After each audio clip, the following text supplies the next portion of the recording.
iRacing League, the Garage Shop College Cup Series, live here on the Collegiate iRacing channel. I'm Alex Gagnon. Alongside me in the booth tonight, Brad Daniels. Brad, a bit of an abridged pre-show tonight, but it is Talladega. Can't get a more wild season opener than what we've got in front of us right now. Absolutely, Alex. This is going to be a barn burner of a race. I can tell you that right now. It is going to be an absolute thriller. Tonight, we are here from the virtual Talladega Superspeedway for the War Eagle 200 presented by Auburn iRacing. Thank you to the Auburn iRacing team for sponsoring tonight's race. And we should have an absolute classic here tonight to kick off the season.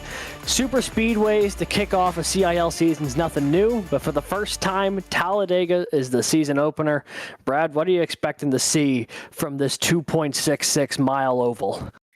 A lot of pack racing, a lot of bumping and banging around the track here, a lot of three-wide action, I think, especially towards the end here. And you're going to see a lot of different faces up at the front of the pack probably this entire race. And I'm really just waiting to see when will the big one happen, and really if it's towards the end of the race, the final laps, or when that will happen, because Talladega comes with its crashes. It certainly does. When you think of crashes here in the Garage Shop College Cup Series, none bigger probably than Talladega. I mean, this place has the ability to chew cars up and spit it out. I mean, some say this place is even cursed. I'd be inclined to believe. I mean, some of these cars, there's a reason that they call this the most expensive day on the calendar if you are a race car team owner.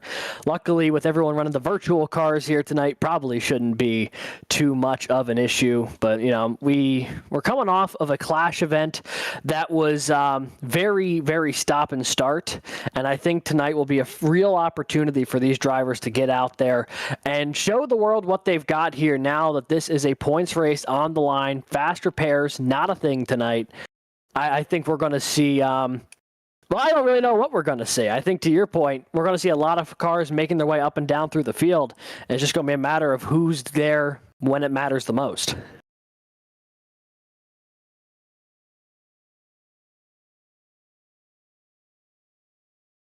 Alrighty, folks. So we're going to see if we have a second here to talk to Drew Williams, driver from Clemson. We'll see if we can pull him in here real quick. Gonna see if he's around. Just want to make sure he is still here. He mentioned a couple minutes ago that he had to go let his dog out real quick. So hopefully he is going to be here to join us momentarily. There he is. Drew Williams joining us in the booth for a couple minutes here before we get going. Drew, welcome to the show. Driver for Clemson, winner of the Clash, Season 8 champion. Seems like no time like the present to double up on wins after winning the Clash last week. Yeah, absolutely. Talladega is a great place to do it. It's a great place to deny an underdog win into the playoffs, and that's really going to be the goal tonight. It's just I don't want to see any lucky dogs or let's just make tonight predictable. Let's have a smooth run. Drew, what are you thinking here is going to happen towards the end of the race here? Are you thinking it's going to be a lot of schools getting together, such as Clemson, trying to work as one, or do you think it's just really going to be who can get to the front the fastest without wrecking? I think definitely here at the start, everyone's going to go try and find their classmates, go find their buddies, and we'll kind of see some shuffling around. People are going to give up track position to run with teammates, but by the end, once a couple of your teammates die, once you realize maybe your buddies aren't as fast as you think they are, or anything like that, by the end of this, it's just going to be your best friend is the guy right in front of you. And we've seen some strange pairings over the years here, especially at Talladega. One of the ones that come to mind for me always was the UNC Charlotte machine of Jared Kaler and the FIU car of Esteban Munoz. Two schools, not at all close to each other, but two drivers that knew each other off the CIL track, do you have anyone that you have been talking to outside of the confines of OWR tonight that you're maybe looking to try and work with, or is that something that's still going to be under wraps till the green flag flies? I mean, I don't have to be under wraps about it. I have some friends at Vortex Motorsports, a couple guys there who have always been nice to me and have always raced me clean, and I definitely have an eye out for them to see, if I can push them with me, then I'd love to work with them. Ricky Paz in particular, I had a great run with him at the last Daytona race. He gave me a huge push to the front, almost won it. Ended up having Jason Wallet steal that one away. Outside of Ricky Paz, Brandon Schollenberger and me have been talking a little bit. We both respect each other a lot as drivers, both think we're level-headed guys. So yeah, if I see Brandon Schollenberger out there, I'd love to give him a push. Yeah, and Schollenberger notably without a school running mate this year as Jake Cummings moves over to the Converse University this year. So that 7 machine might be looking for a little bit of help. You might be the driver to do it, but I'm taking an eye toward that practice clock. Just about time for qualifying to get on the way. So just one more question for you. Yep. What are your expectations for the end of tonight? What would you consider a good night coming out of Talladega? Out of Talladega, obviously anything can happen here. So really, getting a decent haul of stage points in the top 10 would really make my night. As much as I want to go out here and win, because I know I've got the speed to win, that's not realistic here. So just if I can beat one of the cars running at the end and put myself in a really good points position to go chase down the regular season championship, that's going to be the goal tonight. Alrighty. Well, we're going to wish you the best of luck there, Drew. Congrats on your win last week at the Clash. Obviously the first of your next-gen tenure here in the CIL. And maybe tonight is number 2 on that list for you to kick off Season 11 in style. Yeah, let's hope so. Alrighty. And where can I send you back here to? The OWR chat? Yeah. Just go ahead and throw me back down there. All right. Going to throw you back over there. Oh, actually, I don't know if I actually can do that. I can do it. Thank you, guys. Right. Thanks for having me. Thank you. Fun fact, I do not have the admin permissions to kick drivers back to locked team chats, so the more you know. But with that, folks, we are going to be right back here on the Collegiate iRacing League channel for tonight's War Eagle 200 presented by Auburn iRacing. Don't go anywhere. When we come back, it'll be the starting grid for tonight's race and the opening green flag laps here from Talladega to kick off Season 11. We'll be right back. Racing isn't easy, but experiencing it is. iRacing puts you in the driver's seat with the industry's leading sim racing game. Drive on laser scan replicas of the greatest racing circuits from around the world. Go head-to-head against other drivers chosen by skill-based matchmaking to ensure competitive racing at every level. Compete across all your favorite series. In officially licensed cars, engineered to deliver the most accurate driving experience possible.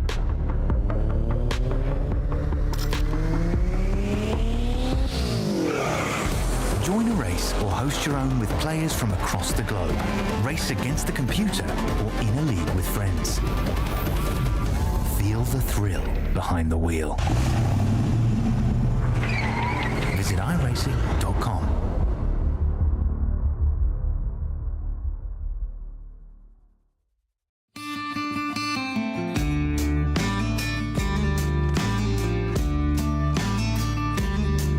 Hello, my name's Aaron Brown from the Garage Shop in Denver, North Carolina. We're here at the famous Bonneville Speedway in Wendover, Utah. One of the most harshest environments on the planet to race in, and that's why we need the best tools Snap-on has to offer.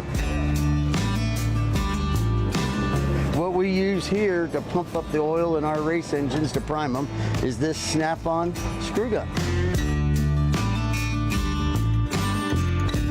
With its variable speed and high torque, this allows us to spin our oil pumps up to 1,500 RPMs, creating 70 pounds of oil pressure, which helps us get everything settled in, nice and happy, and turn the hot oil through the engine. It's compact, lightweight, and able to fit in really tight spaces. Its 9-position clutch allows us to torque things, nuts, bolts, from 8-inch to 50-inch pounds. Small size and high performance helps us get into many places on a race car where normal tools can't. Under the dash and the engine compartment, we also use this to drill a lot of holes in very tight spots.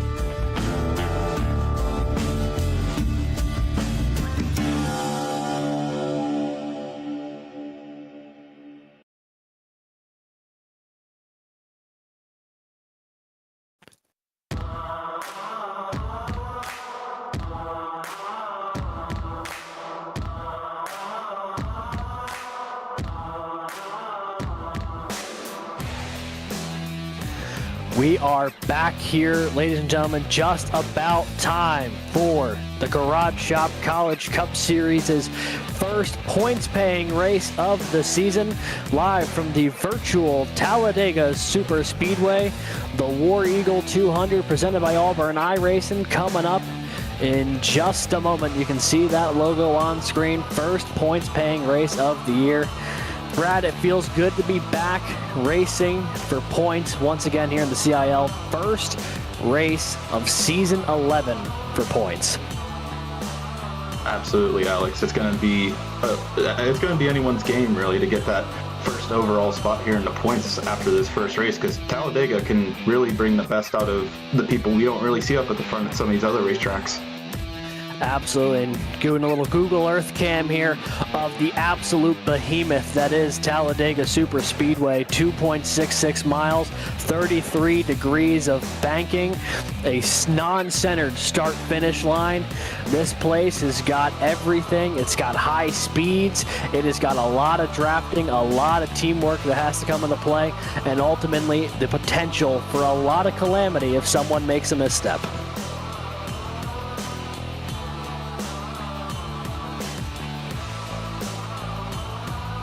And as you can see on screen here, this is the schedule for this year's Garage Shop College Cup Series, kicking off the points side of things tonight with Talladega. We had the class at Charlotte last week. Auto Club in Kansas coming up after this. 9 races in that regular season, 4 in that playoff round with the championship race at Vegas in December. But it all starts here. A win tonight can lock you into the playoffs in Watkins Glen in 2 months' time. So you know everyone's going to want to start their season off on the right foot.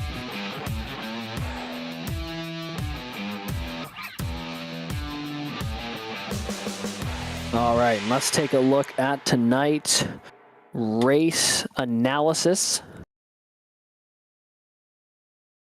Nice, beautiful scenic shot here of Talladega. So tonight's race, 94 laps, close to 250 miles. The stage scheduled for lap 45. Stage breaks new for this year in CIL. There'll be one scheduled stage break. The caution will come out at lap 45, or if there's a naturally occurring caution within the 5 laps leading up to the scheduled stage break. One attempt at a green-white checkered finish, which we saw last week in the Clash where there was a couple. Tire sets, only the one extra one. I think there's a couple more than that, but we did not hear from Race Control, and the official number here tonight, estimated fuel window just south of that stage break with a pit road speed of 55 miles an hour. It's going to be a fun one here tonight. Brad, well, we've got 2 seconds here before the grid. What are your thoughts on Talladega just as a whole? What was your experience with this track like as a driver? It probably gave me the most anxiety I've ever had behind the wheel of a car. It is, you can't see what's in front of you if you're bump drafting, and it ultimately is just a very fast track where really anything can happen, so you have to be ready at all times and make sure that you're either handling the pushes well or really doing the pushing. Absolutely. I mean, I think that's a really good way to put it. But with that being said, an opportunity now. Take a look at tonight's starting grid for the War Eagle 200 presented by Auburn iRacing.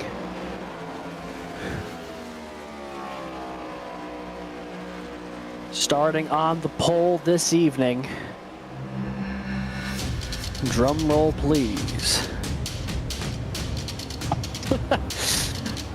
Our production software keeping us in high suspense here.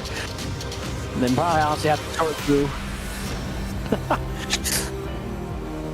I can start reading down the list if you'd like. Otherwise, we can wait a second here for the graph to pop up. But on pole tonight, representing the University of Oklahoma, Mario Miranda, 52.787. That is tonight's fast time. We'll put him on the pole. Alex Finnerty rolls off to his outside tonight from UNC Charlotte, 52.792. Garrett Biden rolls off third for Arizona State. Lucas Moody for Ball State rolls off fourth. John Hagan rolls off fifth. Ethan Decatur in sixth. R. Muhammad Ali seventh. Jordan Byers eighth. Andrew Stagey ninth. Daniel Nanny 10th tonight. That opening top 10, which we'll hopefully be able to pull on screen here momentarily. Moving through the list here, in 11th place we got Logan Smith, only 0.05 of a second behind Mario in first, so really a tight qualifying effort here. In 12th place we got Jake Cummings, 13th Edward Sanchez, 14th Edwin Onofre, 15th Zachary Lindler, 16th Jared Kaler, 17th Jake Hall, and then in 18th Benjamin Floor, 19th Kelton Quick, and rounding out your top 20, Matthew Burton. Yeah, back behind him, Carter Cobini rolls off 21st tonight. 22nd will be UNC Charlotte's Clint Halterman. Landon Bellicke of the race sponsor fame, he's running for Auburn tonight, rolls off 23rd. Sky Shrek, 24th. Nick Ignacio, 25th. Ben Neller rolls off 26th tonight. Oscar Enriquez in 27th. Zach DeWale, 28th, ahead of Ryan Whitlock and Grant Mater. Starting at 31st here is Lee Caines, followed by Spencer Brown in 32nd. Connor Bingle at 33rd and Nicholas Stockner at 34th. 35th, we got Walker Green and Andrew McManus out to the outside of him in 36th. 37th, Drew Williams and Brandon Schollenberger in 38th. Rounding out your top 40 here, Devin Defoe and Sawyer Mullins here, 39th and 40th place. And now we've got that grid on screen. It's going to roll on by, and I'll let it catch up before we get to the last couple drivers in the field tonight. You can see everyone scrolling on by here. 51 cars attempted to qualify tonight. Only 43 make the show. Ricky Paz, Roger Primo, Andrew Burrell, the last three to make it in. Aiken Lamar, Wesley Shaw, Charles Wimbley, Jason Wallet, Bryce Cobbler, Logan Harping, Nathaniel Crone, and Kiefer Phillips will not make the main event here tonight. 43 cars ready to do battle here at the largest coliseum in all of stock car racing. 2 2/3 miles. It'll be a full 43 car field. Honestly, truly wild stuff here tonight, Brad. You know, we talked to Drew Williams in the pre-show. He's rolling off 37th here tonight. And yet, you know, you look at his qualifying time, a 52.919. Pole position was a 52.787. Barely over a tenth of a second, separating first from last here tonight. Yeah, Alex, I'll tell you what, qualifying for these restrictor plate races was probably one of the most hard and concentrated things I had to do whenever we had had these races. It was really just you have to keep the line, stay as comfortably and smooth as you were around the track. And I don't think I ever qualified above 30th because I never really had the greatest luck here qualifying. I thought I'd run a great lap, and then all of a sudden I'm like 35th. What happened here? Yeah, and that's just how tight the margins are. I mean, you look at drivers like Charles Wimbley or Jason Wallet, people who have won in this series before, who did not make the show here tonight. I mean, they missed out by maybe a couple tenths or a couple hundredths of a second even. So truly a tough break for them. Not how they wanted to start their season, but when there are 51 entrants, there are only so many pit stalls that they're able to take. We'll roll on board here for the pace lap. On board with Ball State's Lucas Moody, qualified fourth, second on that outside row. And Brad, what goes through a driver's head, you know, in the moments leading up to a super speedway race, especially here at Talladega, when so many things can go wrong in a heartbeat? You have to think about what's happening around you. What cars are around you? Is there anyone that you can really, you know, sync up with for the entire race, you know, stay together? Because I know there's alternate strategies where people might fall to the back at the start just to avoid some of these wrecks. And sometimes that's the right choice, but sometimes you end up as the wreck by doing that. So really, to qualify and figure out where you are in the pack and figure out who's around you is probably my biggest piece to success, at least in the beginning stages of this race, especially before this stage break. Absolutely. So we're just about ready to go here. Want to issue one correction. Mispronounced the driver of car number 60. That is Nick Iacchino. That is my apologies. We will try and get that corrected moving forward here. Iacchino rolling off in the 25th position here tonight. But the pace car peeling off down pit road. 43 drivers ready to rock and roll here in Alabama. The field makes their way across that long tri-oval toward the restart zone. Barney with the green flag in the air. And for the first time this fall, we are racing for points here, CIL Season 11.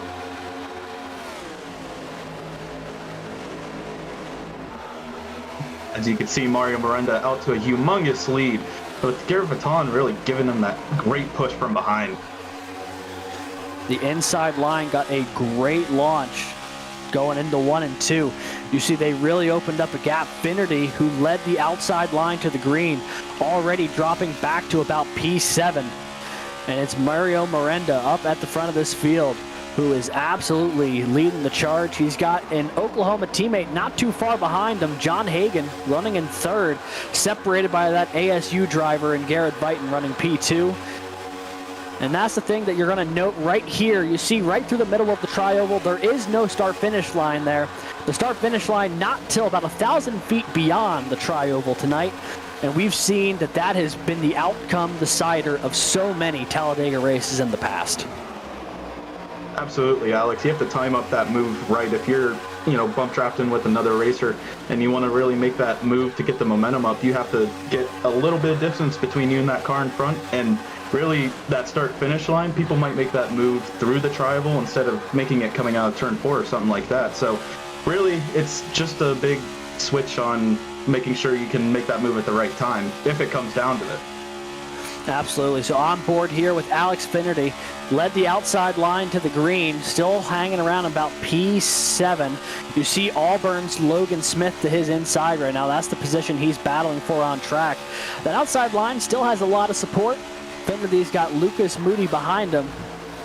And then a couple others as well. Looks like the 41 machine of Daniel Nanny tucked in just behind them. Those are the first 3 cars on the outside row. Oh, Frisbee sideways off of turn 2. Into the inside wall. Everyone goes spinning around him. Has this brought out the caution? Yes, it has. That is, especially on the third lap here, that was a very hectic wreck. Yeah, everything seemed like it was settled in. You know, they got through the first couple laps, absolutely no problem. And then all of a sudden, we're on board watching the 321, and he is just suddenly shoved deep into the infield, makes contact with that inside wall. And I think that there was a lot of dominoes that fell after that. We'll have to take a look at the replay and see what happened. I was going to note while we were watching Alex's POV, he was getting a huge push from behind from, I believe, Lucas Moody. So he was really giving him that push, and he might have got the air taken out from behind him here. We'll see in a second. So here is the replay. The car to keep an eye on, that gold and green number 321. You see he's getting that big push from Lucas Moody down the front straightaway. And it's when they make their way off the corner here is where things get dicey. But Brad, it already looks like the 13 and the 321 starting to shimmy around a little bit through the middle of the corner. Absolutely, Alex. And you can see, especially coming out of these corners, sometimes you get a little light. So coming out of turn 2 here, he just gets a little, the back end just comes out from under him. I don't know, I couldn't tell if there was contact from this angle, but I mean, I'm going to say it, probably there was a little bit of just weight reduction out from that back end, because he just snapped around. Yeah, honestly, I think you're right. I don't even know if the 13 got a piece. It might have just been so much air got taken off the back spoiler there that it may have just came around on him when there was no weight to try and center the car off the corner. And that happened pretty far up in the field, so that is a tough break, not only for Finity, but a lot of cars that had to escape around him.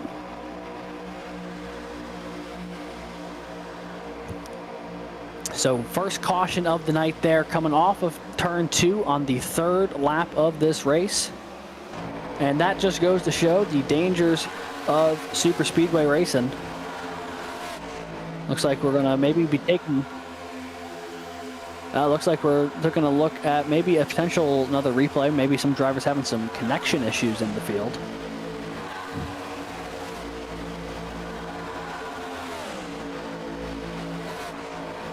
Alex, you can, your perspective, you've also raced here multiple times.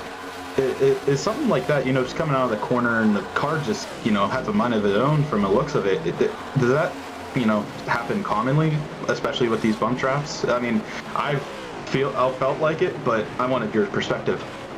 Yeah, I mean, it's something that can happen for sure. You definitely, especially when you're leading a longer line of cars, if you don't feel like you have a clean exit, you definitely feel like you're skating on the end of the track a little bit as all that air is coming off of the wing there.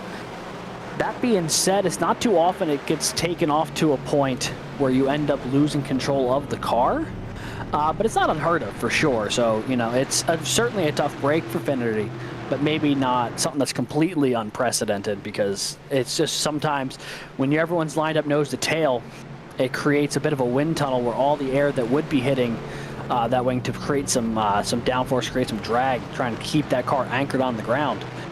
Once that starts getting elevated across the cars behind it, not as much to keep you anchored to one place. And that is the thing here with Talladega. These pace laps, I'm sure, for the drivers, going to feel definitely long. I mean, it is tough to have to pace around here, even at like 70 or 80 miles an hour. I mean, this is a 2 2/3 mile speedway. So this will be something to give the driver some time to really think about what just happened, give an opportunity to reset. But when I think we hit the line here, I think is when we get the 1 to go signal. Yep, so next time by, we will be racing once again. Mario Miranda for Oklahoma leads the inside row. Garrett Byton will be to his outside for Arizona State. Oklahoma teammate John Hagan there in 3rd. Ball State's R. Muhammad Alif in 4th. Baruch's Edward Sanchez in 5th. Jake Cummings making his debut start for Converse University after running for Wingate for so many seasons. That 95 car going to be rolling off 3rd on the outside row in his debut here for Converse Esports. There's the onboard with the 95. 2-time race winner from last season. Won the season opener and the season finale, although it did not get him the championship as he was eliminated in the playoffs earlier on. A good season for him, and he's looking to replicate that here tonight. Logan Smith for Auburn, going to be 7th here. Only 4th car on the inside row. The title sponsors tonight having a pretty good start. He's up to 6th, and teammate Landon Velicki already up to 16th. Jake Hall for Clemson rolls off 8th. Edwin Onofre for North Texas 9th. Matt Burton for East Tennessee State will be your top 10 on this ensuing restart. Looks like a couple of cars are already making the move toward the front. I'm keeping an eye on that number 60 there. The 60 machine of Nick Iacchino up 11 spots already from 25th to 14th in the opening couple laps. So that 60 machine definitely has some places to be in a hurry here.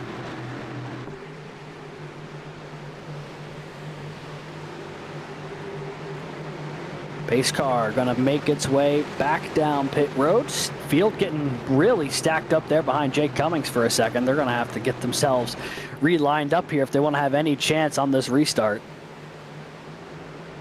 field. Bottled up. Green flag back in the air, racing once again at Talladega. Oh, trouble for the 25.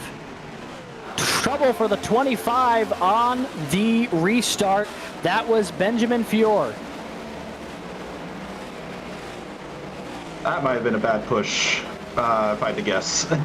I would not be shocked if that was a bad push. I mean, we saw him sideways before he even got to the start-finish line.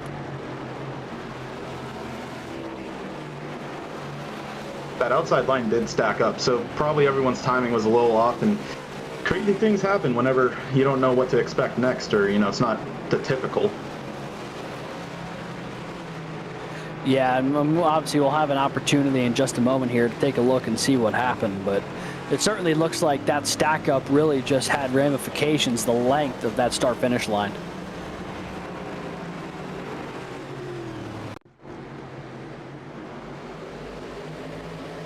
So here is the replay.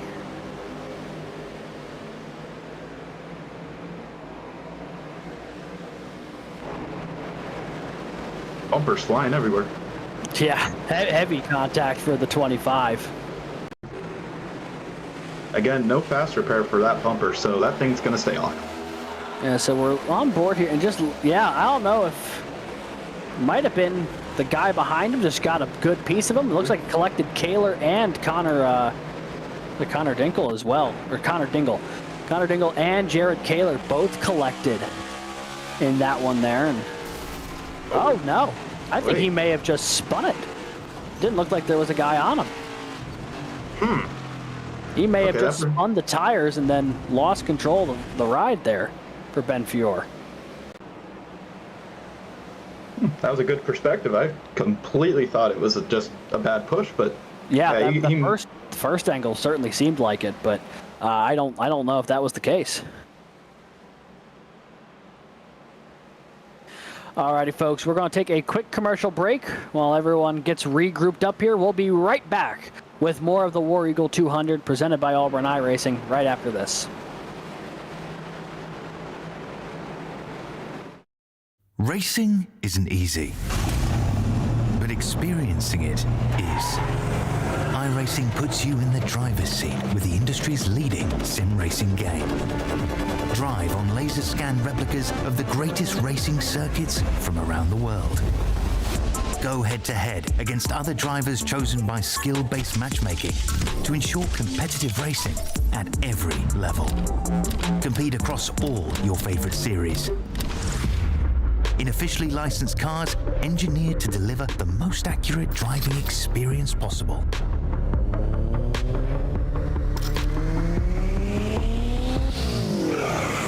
Join a race or host your own with players from across the globe. Race against the computer or in a league with friends. Feel the thrill behind the wheel. Visit iRacing.com.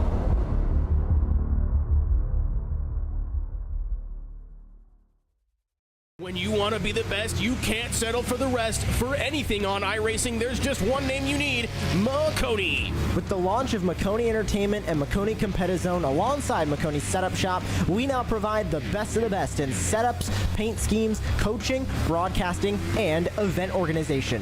With cars across all 4 license classes, we have what you need to hit the track with confidence.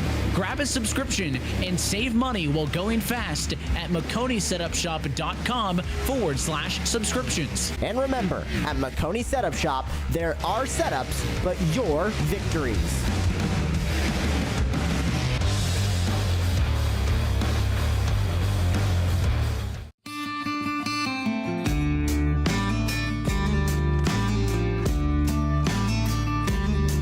Hello, my name's Aaron Brown from the Garage Shop in Denver, North Carolina. We're here at the famous Bonneville Speedway in Wendover, Utah. One of the most harshest environments on the planet to race in, and that's why we need the best tools Snap-on has to offer. What we use here to pump up the oil in our race engines to prime them is this Snap-on screw gun. With its variable speed and high torque, this allows us to spin our oil pumps up to 1,500 RPMs, creating 70 pounds of oil pressure, which helps us get everything settled in, nice and happy, and turn the hot oil through the engine. It's compact, lightweight, and able to fit in really tight spaces. Its 9-position clutch allows us to torque things, nuts, bolts, from 8-inch to 50-inch pounds. Small size and high performance helps us get into many places on a race car where normal tools can't. Under the dash and the engine compartment, we also use this to drill a lot of holes in very tight spots.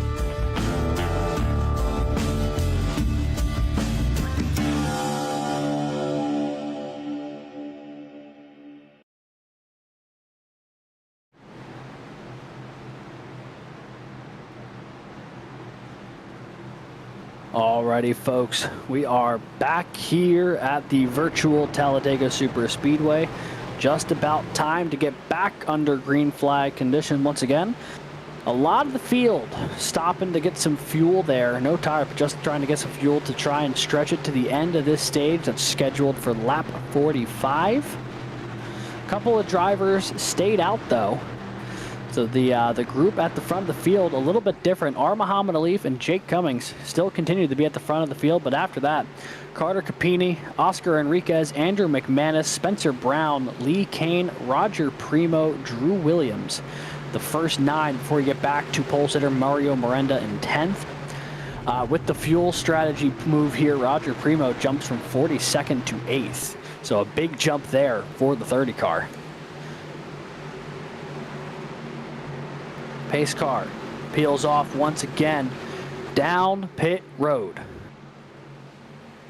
It's a long way from pit road entry to where these guys get to hit the restart zone in the middle of that tri-oval. But here we go once again, racing at Talladega. Looks like a much cleaner restart that time around. Looks like a much cleaner racing format right now. There's looks like about 6 or 7 cars on the inside line that got a huge jumper, and it's really just a single file line back until outside the top 10 here, where they're going 3 wide now. Yeah, the outside line all but evaporated by the end of turn 2 there.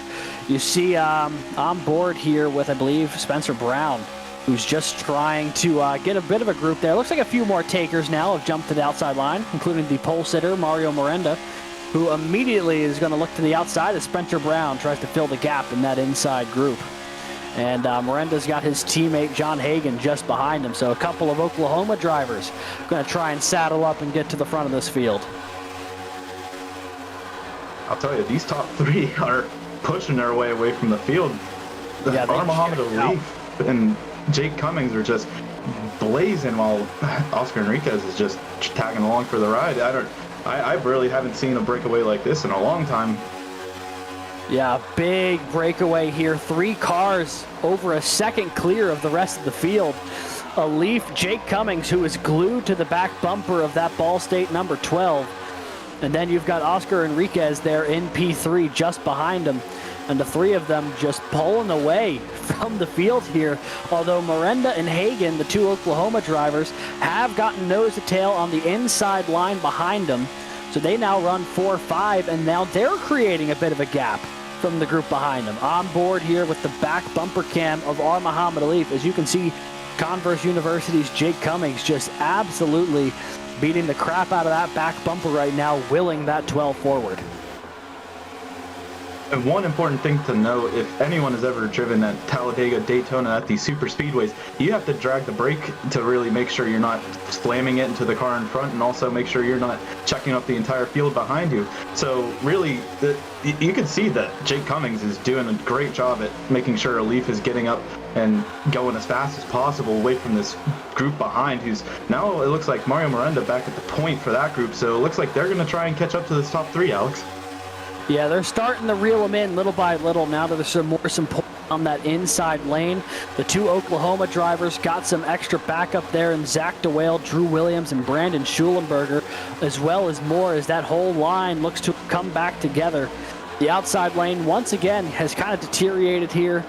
But early on in the early on, look at the run for Miranda. They caught that lead 3 in convincing fashion, and he is just going to peel off. Now it's a 3-on-3 battle up at the front of the field. Miranda, Hagan, and DeWale. And it looks like the 3 cars who were leading, Alif, Cummings, and Enriquez, going to lose out big time. The 2 Oklahoma drivers perfectly get around that front 3, leaving Zach DeWale abandoned on the outside. New leader once again, it's pole sitter Mario Miranda. Back where he started here, he made his way, charged up to the front from 10th place, I believe, at that restart. So no, he didn't leave any time for error there. He wanted to make sure he didn't get caught up in any big pile up in really anywhere behind him. So as you can see, Mario Miranda with his teammate behind, and I think right now the field's pretty much trying to keep it safe, stay in a single line. You see there's some others on the outside line trying to make their way up through the field, but sometimes whenever you have these early cautions, people just want to keep it safe, keep it courteous, and make sure you make it to the end of the stage at least. Yeah, that's the thing. You can't win a race on lap 14, but you can certainly lose a race at that point, as we've seen a couple incidents already in the early going. Noticing here that outside lane starting to get a little bit more support, starting to build back up again, but the majority of drivers more than content to saddle up on the inside lane right now. The outside group being led by Auburn's Landon Velicky, who's gotten up to about P8 here. He's got a couple of cars behind him, including Spencer Brown and the 98 machine of Jake Hall. And looks like they're going to keep slowly working through this field. You'll see that they keep doing a little bit of side drafting through the corner, where they duck down, try and take some of that air off the side of the car, slow up the person next to him just a hair, and continue to slowly climb that ladder toward the front of the field. And at a certain point, you got to kind of think this is kind of like, when you merge in traffic, you're trying to get up to a certain point, and some people find a hole in that inside line and just take it. You just want to make sure you get up as far as possible, because nobody knows if, especially this early into the race, that it looks like, ooh, a big... That's turned! Oh, they got separated, and Landon Velicky got turned right at the start-finish line. You saw the 62 went down the side draft. The 52 poked his nose to the outside, and when Velicky tried getting back where he was in line, there was a car right there. And that was a major collision for the Auburn driver. Looks like there's a car with black smoke coming out of it too, so it looks like a lot of people here got some pretty major damage from this wreck. I mean, it was up in, again, front of the field pretty much, and there's some people that just get caught up in it that they couldn't go anywhere. And that's the thing, sometimes these wrecks happen so fast. So we'll take a look at the replay here to see what happened officially. I mean, we do know that the 62 and the 52 got tangled up. So you see the 52 poked his nose out, came back in, and watch what happens through the tri-oval here. 52 goes high, 62 tries going back up the track, and there's just no room when they get this thing resorted out. And here is the moment where it happened. Just enough of a nose ahead to collect the 62 and the 52 and just directly into that outside wall. Even though it's virtual, thank goodness for that safer barrier, man. And it looks like there's going to be a little bit more carnage to come here when they drift back into traffic. Stockner's around. Looks like Grant Mayer just barely got through that one.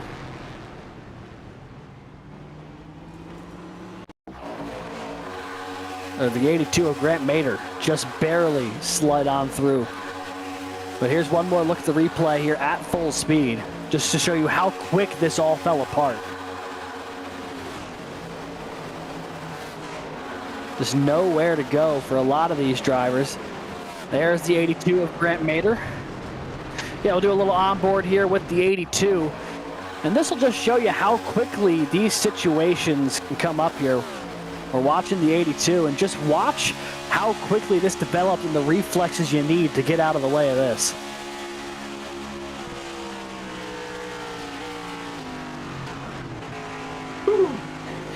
Nothing more scary as a driver than watching the entire field collapse around you. Might be a little shaky after that reaction. I mean, yeah, he locked those brakes up, and luckily it was just enough to make sure he didn't hit anything or anyone. Yeah, big break there for the 82, and he'll get a host of positions out of it. But right now, the question that's going to be on the minds of a lot of drivers, how do you usurp the lead from the two Oklahoma drivers? Mario Miranda, John Hagan have looked to be dialed in so far. It's been a very interesting start to this race. It's not too often, especially at Talladega, when there's a couple of incidents early on, that all of it comes from the front of the field. Typically, you see it from the mid-pack or deeper, but 2 of the 3 that we've seen tonight have been right up in those lead groups, particularly that lead outside group. Yeah, it's just racers trying to get up to the front, make their line get going, and pretty much get that momentum going. And as you can see, it's happened twice where it's just one bad push is all it takes. And Alex, I mean, sometimes, you know, if you're on either side, being the pusher or getting pushed, it is a difficult task if you aren't comfortable with it. Yeah, and especially when you are on the receiving end, you know, if you're the pusher, at least you know the kind of the principle, as long as you hit them kind of pretty cleanly in the back bumper and you're not actively turning, you'll probably be in good shape. But if you're the one getting pushed, even though the guy behind you might think he hit you square in the back bumper, you know, if it's off by just an inch to the left or to the right, you'll feel an uneven amount of force, and you're going to have to catch that car appropriately. And you don't always know exactly how hard you're about to get hit or when you're going to get hit. You have a loose idea. You can't keep your eye in the mirror, but you never entirely know until, in some cases, it's just too late. And it's an art form to be perfected here at tracks like Talladega and Daytona as well. And, you know, we've seen already some pretty good work with that. You know, Alif and Cummings were really dialed in early. Hagan and Miranda now back at the front of the field. They've been really good at it so far in the early going. So we've seen drivers, when they are good at the whole push and receive and can trust each other to give good, strong pushes without turning the car in front and knowing that the person in front of you can handle a shot to the back like that, it pushes you right up to the front of the field. But, absolutely, you know, sometimes if it doesn't go your way, we end up with situations like we've seen so far tonight, where there's been a couple of moments where a push has gone wrong. Yeah, well, there's definitely at least been a couple $100,000. I mean, a lot of money spent on these damages so far in this race. A lot of bumpers being torn off. I mean, even some of the engines were exposed. So it's just kind of how violently did you get thrown into the wall or hit another car here? But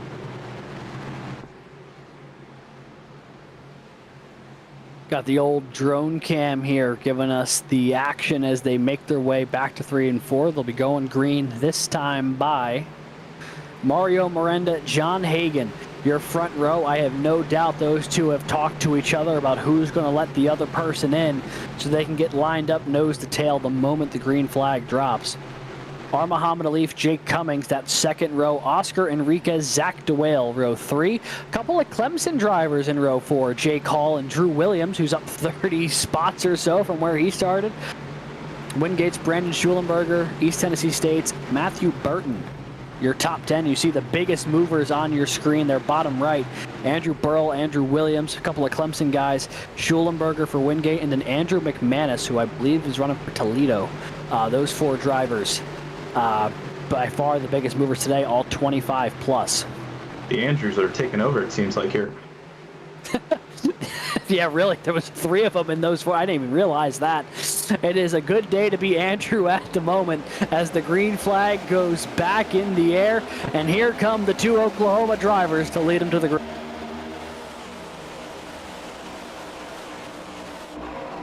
Looks like Miranda dropped right in front of John Hagan. No surprise there. That has been the winning combo for those 2 so far in the early going. And it gets them back to the lead here as they make their way off of 2. But here comes Jake Cummings for Converse. A great push from Zach DeWale. Going to push that 95 machine to the front. huge push here. It looks about to be 3 cars past the inside line here. See if they'll duck down here, as they will. I believe that's Drew Williams here in 3rd place. He's making sure he's trying to become last to first challenge here almost. Yeah, just about 37th to first. I would say just as impressive as last to first. Is, you know, once you start counting into the 30s, is there really a difference between how many more cars you have to pass? As you see, that is Matt Burton on the outside of that outside lane. Weather conditions right now, nice balmy temperature out there, 87 degrees. Track temps 111. Nice and hot for those rubber tires to get a nice bit of traction on the asphalt. Jake Cummings, Zach DeWale leading this front group right now for Converse and St. Clair College. Both of those drivers, previous winners in the CIL. Cummings, 2-time winner last year.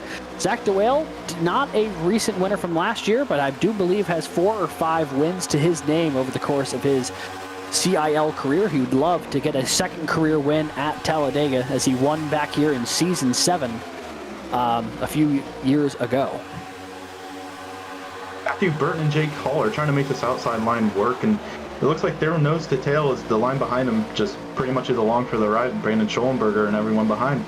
They get a good run into the turn 1 here, and really, I'm going to say Matthew Burton's getting all he can from the 98 of Jake Hall here. Yeah, Jake Hall giving him a plenty big push down the corner. And the 33 able to handle it and makes his way now to the front of the field. New leader, East Tennessee State's Matthew Burton with a big block on the Converse machine there, Jake Cummings. That was maybe not advised by the 33, but he got there in the nick of time to shut down that lane. And now he'll lead from that inside lane, abandoning drafting partner Jake Hall to fend for himself on the outside, with Schulenberger pushing him. Did you see a little bit of a wiggle from Jake Hall on the outside lane, as he looks like he's going to try and take the point here and slides down onto the inside line. Brandon Schollenberger is now your new leader of the outside line. It looks like a kind of a rotunda here of who's leading the outside line and sliding down. Yeah, it just keeps changing up there. Now, it's worth noting Brandon Schulenberger and Jake Cummings for seasons have been teammates up until Cummings continued a new degree program at Converse. Got to imagine the two of them are thinking about trying to get linked up here if they can help it. But right now, that outside line continues to roll. The new leader here, Brandon Schulenberger, he's got Oscar Enriquez directly in his tire tracks. John Hagan, the new leader of the outside lane, going to try and continue the success that they've had. But it looks like a lot of the momentum just disappeared from that outside group. A lot of cars decided it was time to dive for the inside. It looks like it was a little bit of a spread out situation here after a top 5. I don't know what happened back there. It looked like it got a little spread out. It looks like Zachary DeWale's taking over the point of that outside line now.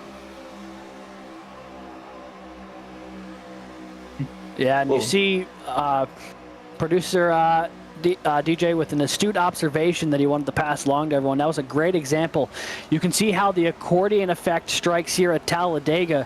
One car gets a little checked up, and because everyone is running so close together, you can just see that compound in every car that gets farther behind them before things really start getting out of control. It's especially dangerous on the restarts, but when you're going close to 200 miles an hour, that's not really a way to make it any safer. As you see now, coming up on lap traffic, that was the 62 of Veliky, who's still logging laps, but definitely off the pace with all the damage he sustained in that earlier incident. As now John Hagan to the front, a huge push from Schulenberger. Nearly lost it there was the 27, but he'll keep it pointed the right direction. But Zach DeWale going to capitalize, take over the lead here with Drew Williams pushing him, and Miranda has found his way back to John Hagan. So all of a sudden, the Oklahoma drivers hooked up once again. Boy, it is incredible when you're racing in this 200-mile-an-hour chess match, how some of these drivers can just pick out their friends like a needle in the haystack and get lined up with them.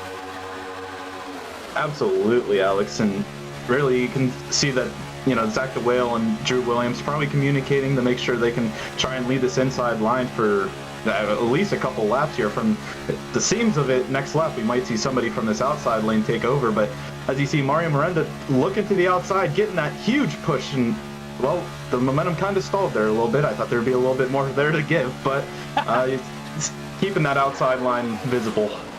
Yeah, and it looked like DeWale and Williams went up the hill a little bit there, tried to take a little air off the nose at the 89 to hold them in check as they get by another lap car who looks to be one of those cars who got damaged in the most recent incident. A couple of cars still logging laps off the pace here. So DeWale and Miranda lead them to the line. 68 laps to go here from Talladega. The Oklahoma drivers back to the point here as they dive 1 and 2. Miranda and Hagan. Garrett Vighton has worked his way back up the P4. He's got some help from, I believe, Jake Hall. It has been a rotating door of drivers up at the front of the field. It looks like the outside line just keeps getting the run they need to take the lead, but then they're afraid of leaving the inside open, so they all drop to the inside where they're going to be able to run a more consistent line. And it's just left the door open on the outside for drivers to try and take advantage. Now maybe Garrett Vighton will have the opportunity to do so. He's got Jake Cummings plastered to his back bumper right now. The 95, I think, in the early going here, proving that he has been a really solid pusher, both with him and with the Leaf earlier in this race. And one thing to note, Alex, is that as we saw just there, the speeds at this track are almost 200 miles an hour, and it's pretty much just a very, very, very fast version of LA traffic, where you kind of get a lot of bumping and going, and you know, the cars in front of you, cars behind, you don't know where to go, and then all of a sudden you got to make a last-minute decision to get out of the way of a wreck. Yeah, you really do.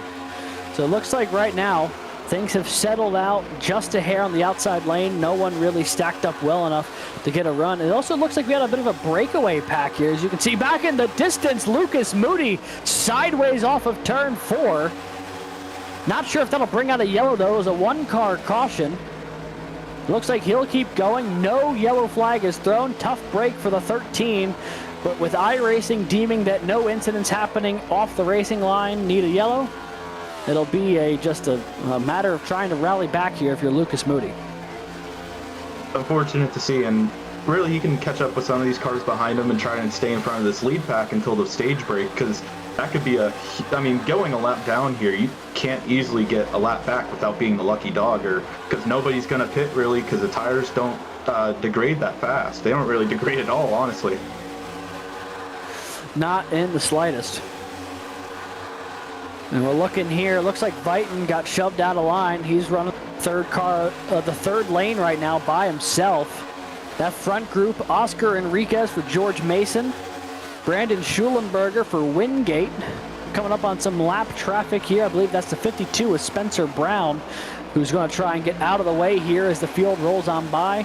And you just see the speed difference when you're in the draft versus when you're a solo car. There is simply nothing that you can do. So it looks like, caution's out. I believe it happened Yellow right behind in the air. I believe I saw a car spun around. Edward Sanchez, one of the unfortunate casualties. Oh, a lot of smoke rolling out of that. Looks like some trouble there for the 8 machine as well. That is Jordan Byers. But yeah, a lot of smoke coming out of that Baruch car.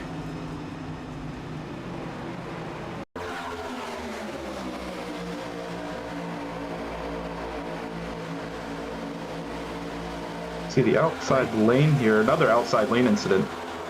Oh, maybe not. He works his way to the inside. Oh, Grant Mader gets turned into the 26. So it starts with the 82, and it was either John Hagan in the 27 or Jordan Byers in the 8 directly behind him. But it was the 82 who got sideways there when this all started. Starts actually with a big push from Sanchez, who then uses an opportunity to drive in. And keep an eye on that teal car to your outside, folks. He comes up the hill a little bit. I think the 27 had a bit of a tighter line. The 82 drifted up. And when they came back down, nowhere to go. 26, heavy contact into that inside wall. Definitely a lot of engine damage there. Looks like Andrew Burl able to escape. Well, heavy contact there for Sanchez. Man, that was ferocious. And you see the 82 sliding on by as well. These are, again, wrecks like this at Talladega are always the ones I feel like you got to play some like classical music to and just watch the drama unfold as car parts go flying and people go skidding across the concrete at 180. But looks like it might be the end of the day for the 26. I mean, that was a lot of smoke coming out of the engine of that Baruch College car.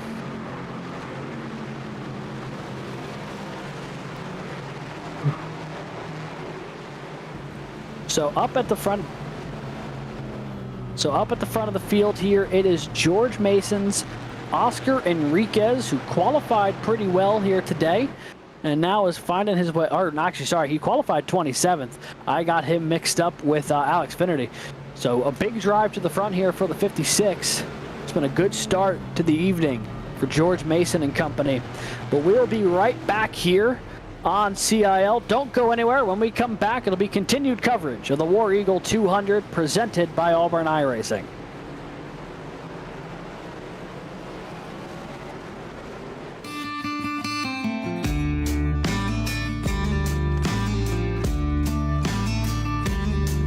Hello, my name's Aaron Brown from the Garage Shop in Denver, North Carolina. We're here at the famous Bonneville Speedway in Wendover, Utah. One of the most harshest environments on the planet to race in, and that's why we need the best tools Snap-on has to offer. What we use here to pump up the oil in our race engines to prime them is this Snap-on screw gun. With its variable speed and high torque, this allows us to spin our oil pumps up to 1,500 RPMs, creating 70 pounds of oil pressure, which helps us get everything settled in, nice and happy, and turn the hot oil through the engine. It's compact, lightweight, and able to fit in really tight spaces. Its 9-position clutch allows us to torque things, nuts, bolts, from 8-inch to 50-inch pounds. Small size and high performance helps us get into many places on a race car where normal tools can't. Under the dash and the engine compartment, we also use this to drill a lot of holes in very tight spots.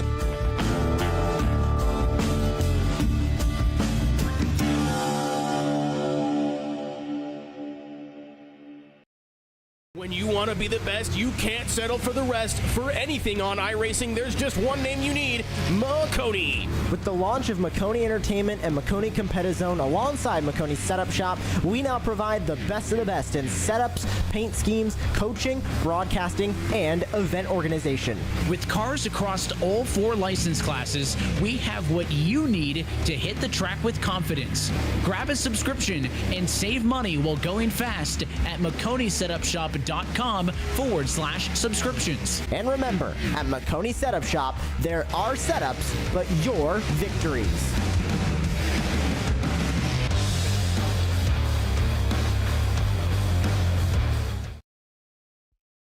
Racing isn't easy, but experiencing it is. iRacing puts you in the driver's seat with the industry's leading sim racing game. Drive on laser scan replicas of the greatest racing circuits from around the world. Go head-to-head against other drivers chosen by skill-based matchmaking to ensure competitive racing at every level. Compete across all your favorite series. In officially licensed cars, engineered to deliver the most accurate driving experience possible.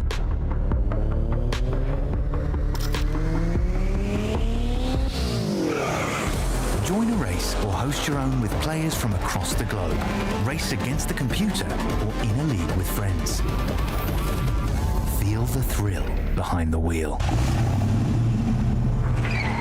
Visit iRacing.com.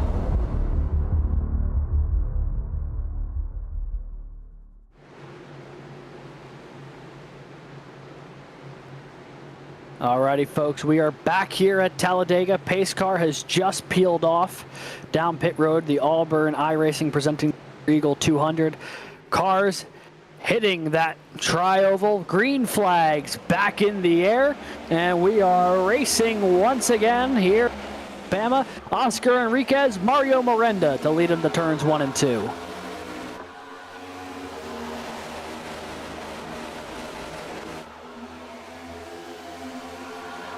can see about the top 20 is all packed together. And then after that, a little bit of spacing between all of the cars, a little 3-wide action back there further in the pack.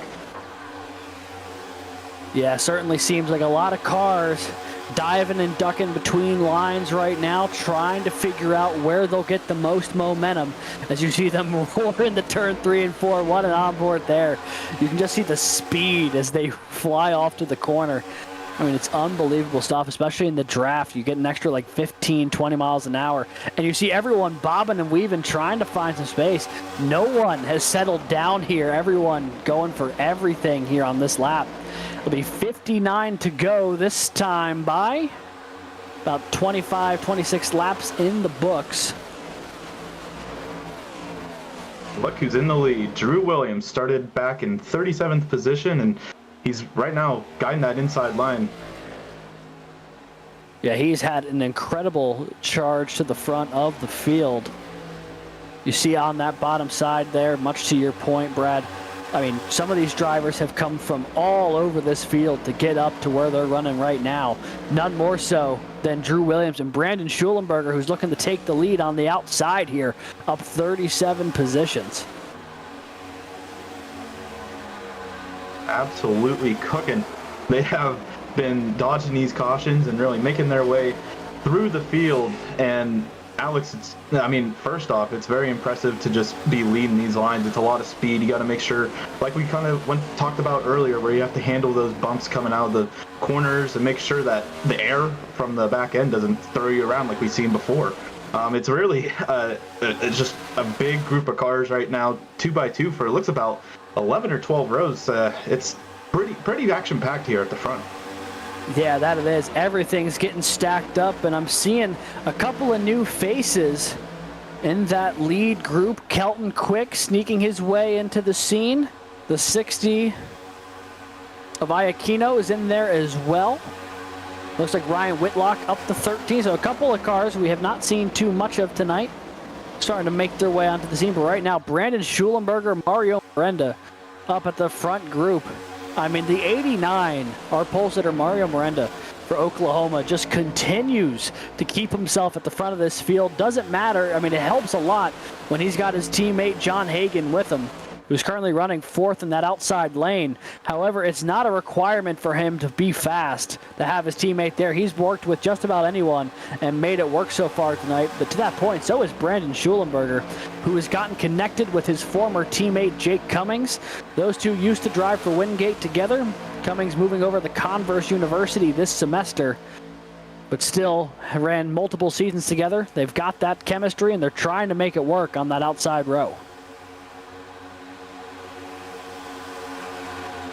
And one thing to note, Alex, is you can see as Brandon Schulenberger pushes his way to the lead here, there's a second group of cars that are trying to catch back up to this front pack, and it really takes the front two cars to pretty much see, first off, if they're communicating well, and also making sure that they are working together to get not only the bumps right, but also make sure they're not losing any time by making some bad pushes or anything like that. Because really, as we saw in qualifying, one little mistake or one little just time discrepancy will really just throw off, you can't make it back because you're just continuously losing time.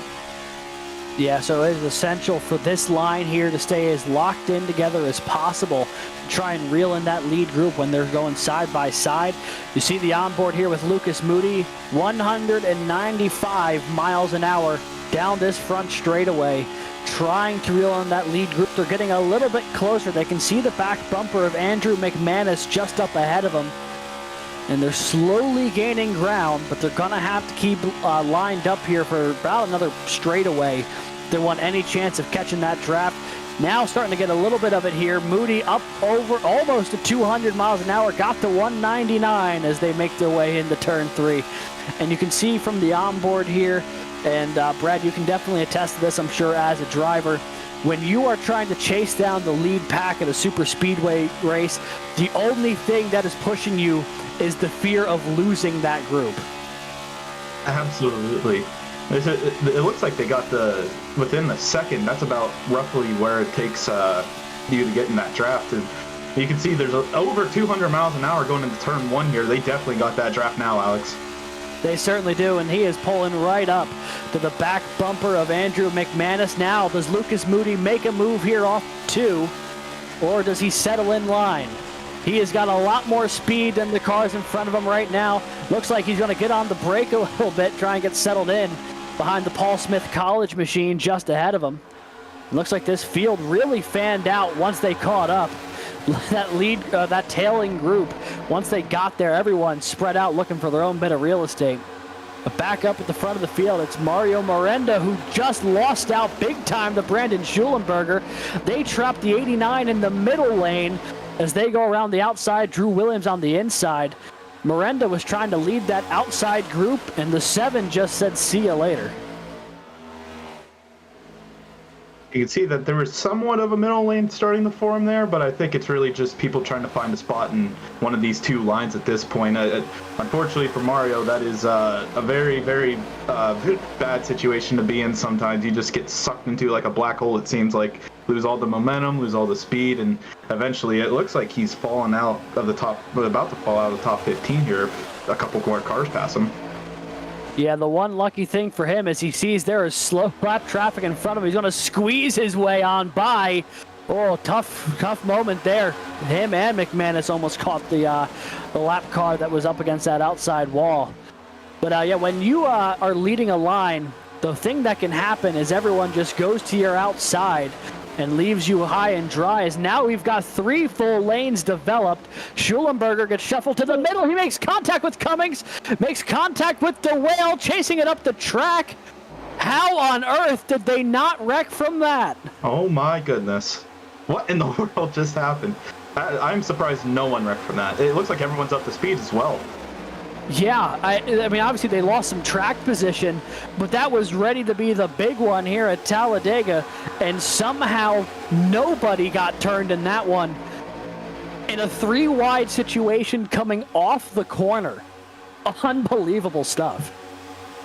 I believe I will definitely see more 3-wide racing at the end of the race here for, obviously when tensions are high, but I mean, in this situation, probably people are just going to be a little more hesitant. I'll say that.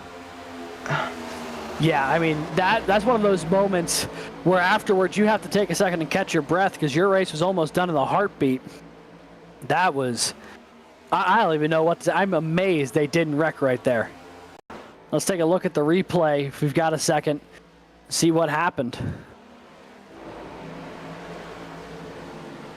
I believe it started up with car 100, Zach DeWale, and I want to say the 7 of Brandon Schulenberger were the 2 cars that we saw really getting squirrely there. It looks like everyone's caught back up to this lead pack as we have a yellow out. Caution's out. Now the caution's out. What has happened now? Garrett fight? Oh, no, it just dawned on me. It's the scheduled stage break. So, we have hit the stage break here. And I believe with the way things have shuffled out, Drew Williams is going to keep the hot streak he's got going right now and win the opening stage of the race. I'm not going to lie, I got so caught up in the action that was happening in front of us, Brad. I completely forgot that the stage break was rapidly approaching.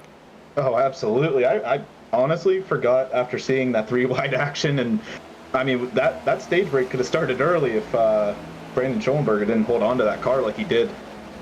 Yeah, it certainly could have. So we've hit the 1 scheduled stage break for the night. Drew Williams, your stage winner.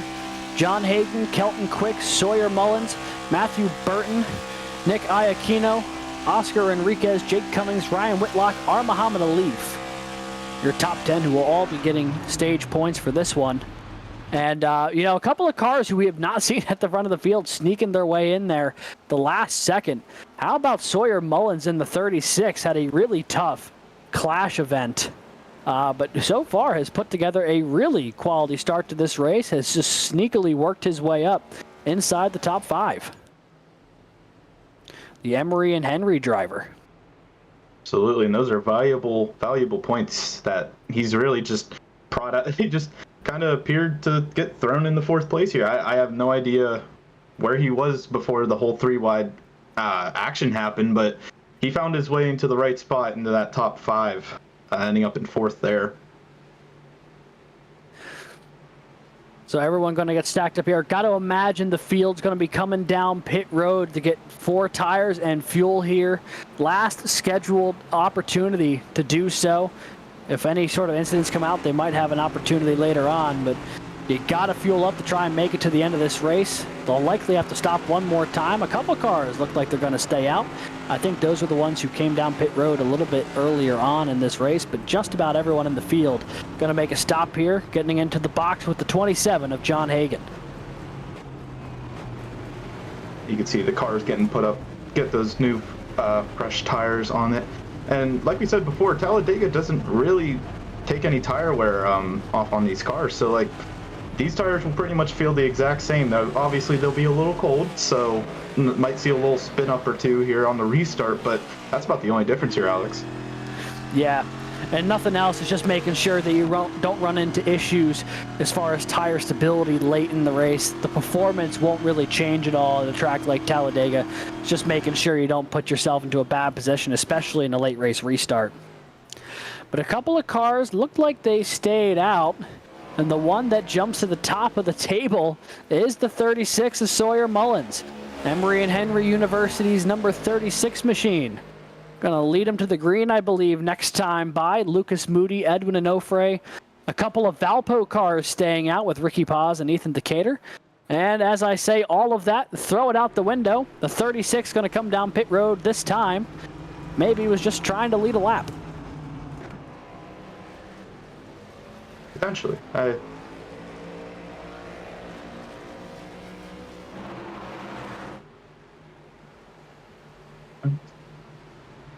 It looks like once the cars come back around, it looks like our new leader will be Lucas Moody, followed by Edwin Onofre and Ricky Paz up to the, well, provisionally the 3rd position here. Yeah, it's been a solid day so far for the Valparaiso machine. Honestly, for both the Valpo cars. Ricky Paz running what will be 3rd, I believe, and then Ethan Decatur running 4th. Clint Halterman, a many-time winner here in the CIL, although it's been a little bit since his last visit, might look to try and end that winless streak here tonight. Currently in 6th, John Hagan, Kelton Quick, Drew Williams, Matthew Burton, looks like as they shuffled out down pit road. It's honestly going to be shaping up, I think, for a very interesting back half of this race. Just seeing who's up at the front of the field right now. You know, obviously, Lucas Moody qualified so well, qualified 2nd row, and then immediately got shuffled out, lost this lead group for what seems to be a good chunk of this race, but now finds himself back where he started.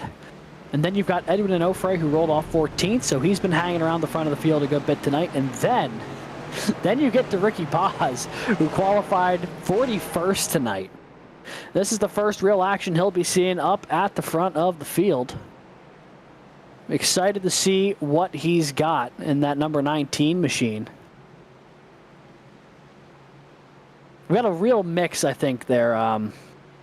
Real mix, Brad, as far as cars who qualified well, who are still up front right now, and cars who are coming from way deep in the field to be up here.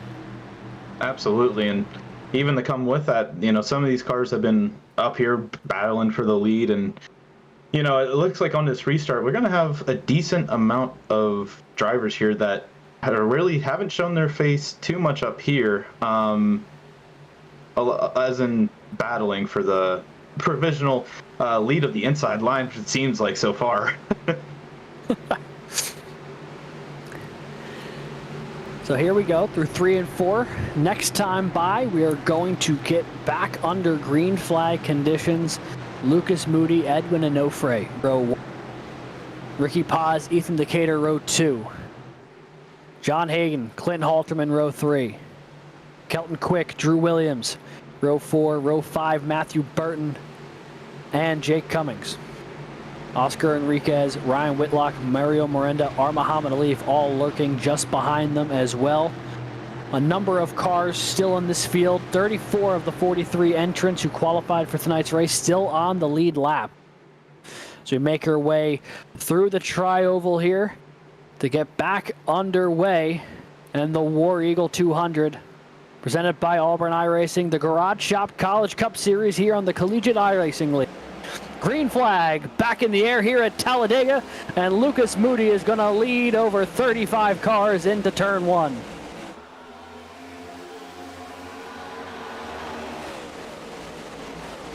Ricky Paw is jumping to the outside here, trying to get a little bit of momentum here. Trying a little switchback almost here. That is an interesting place to play a little game of cat and mouse right through the middle of the corner, leading the entire field, getting back up to speed. Works out for everybody, though. Lucas Moody going to lead Ricky Paz on the inside lane. Here comes John Hagan on the outside in that 27 machine for Oklahoma. Ball State on the inside, Oklahoma on the outside. Trouble, Lucas Moody hard into the outside wall. Completely tears off the nose. John Hagan involved as well. That incident happened quite literally with the leaders.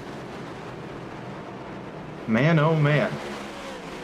That was a hard hit. A lot of these are just nose deep into the wall here. All these wrecks are just violent, and that car definitely not, the right front wheel's definitely not facing the right way. Yeah, you know, I'm not an expert when it comes to putting these race cars together. I can tell you, though, that don't look right. Yeah, no. There's some sparks coming out from the back end as well. Oh, that's the bummer of a wreck there. That was, I mean, Moody was going. He was trying to get there and back. He's on a mission right now. Lucas Moody, despite only having 3 functioning wheels, I think is trying to get back to where iRacing wants him to line up so he can take it down pit road. Boy, heavy damage for the 13. Let's see if we can take a look at the replay here and see what happened.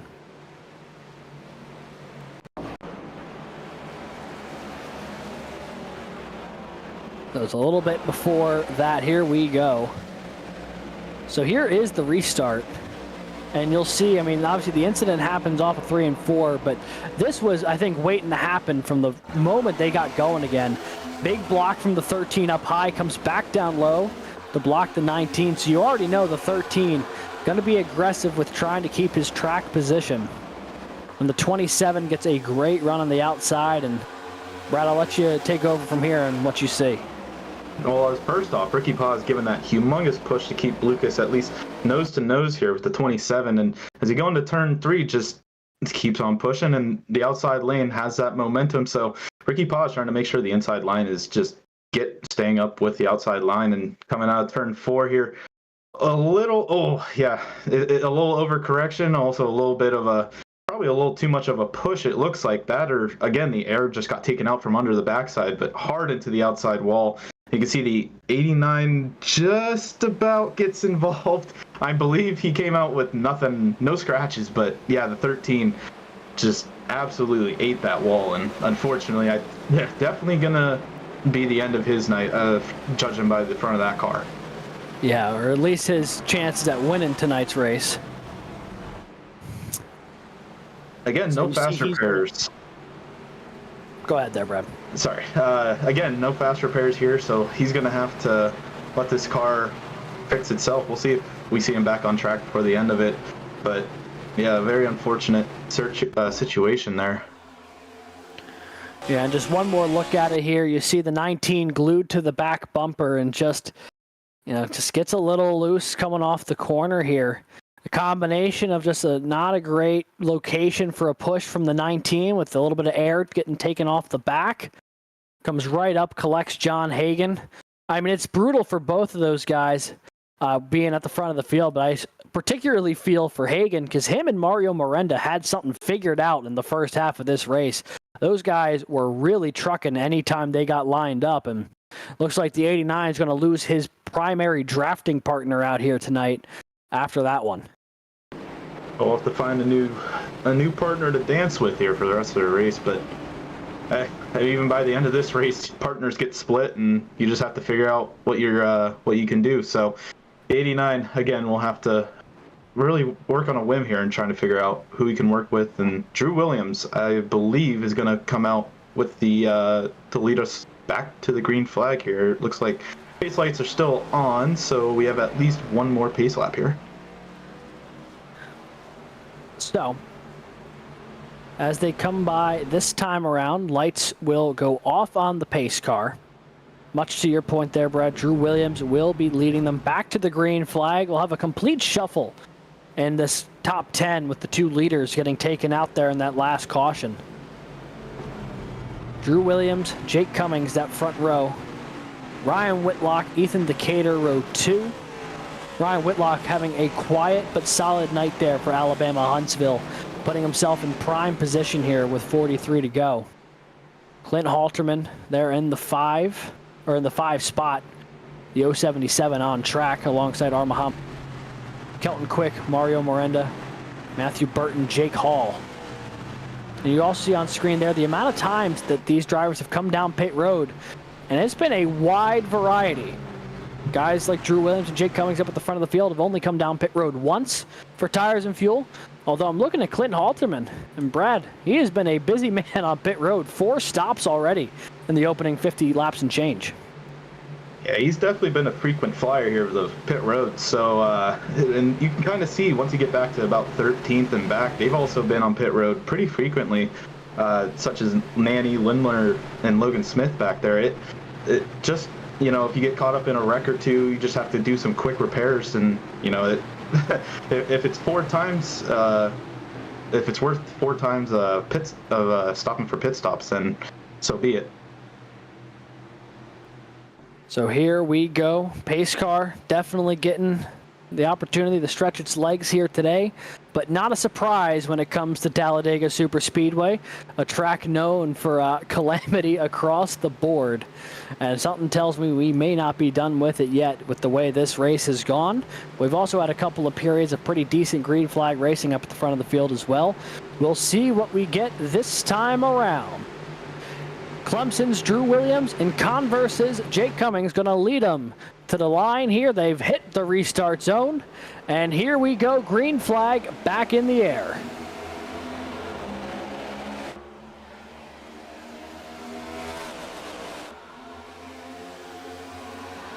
Looks like Ryan Whitlock gives a great push to Drew Williams to get out about almost 3 car lengths. Muhammad Alif trying to clear the 95 machine of Jake Cummings as he come back down the backstretch here. It looks like the outside line might have a little bit of momentum as the top 2 try to cut him off, and they might be stranded in the middle here, Alex. Oh, and everyone on the outside line trying to figure out where their allegiances lie here. Williams back to the bottom, the block of Leaf into 3. They are 3 wide from second on back.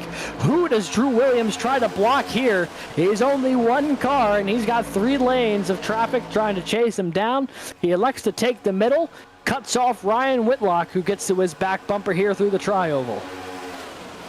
Man, I was scared for Drew there. He had to make a really big decision there with 3 lines about pretty much just bumper to bumper there, and he picked the right line. As you see, the middle line is where it's at here, about 4 car lengths out from the inside line. We'll see if they jump back down as there's more 3 wide action back here in the pack.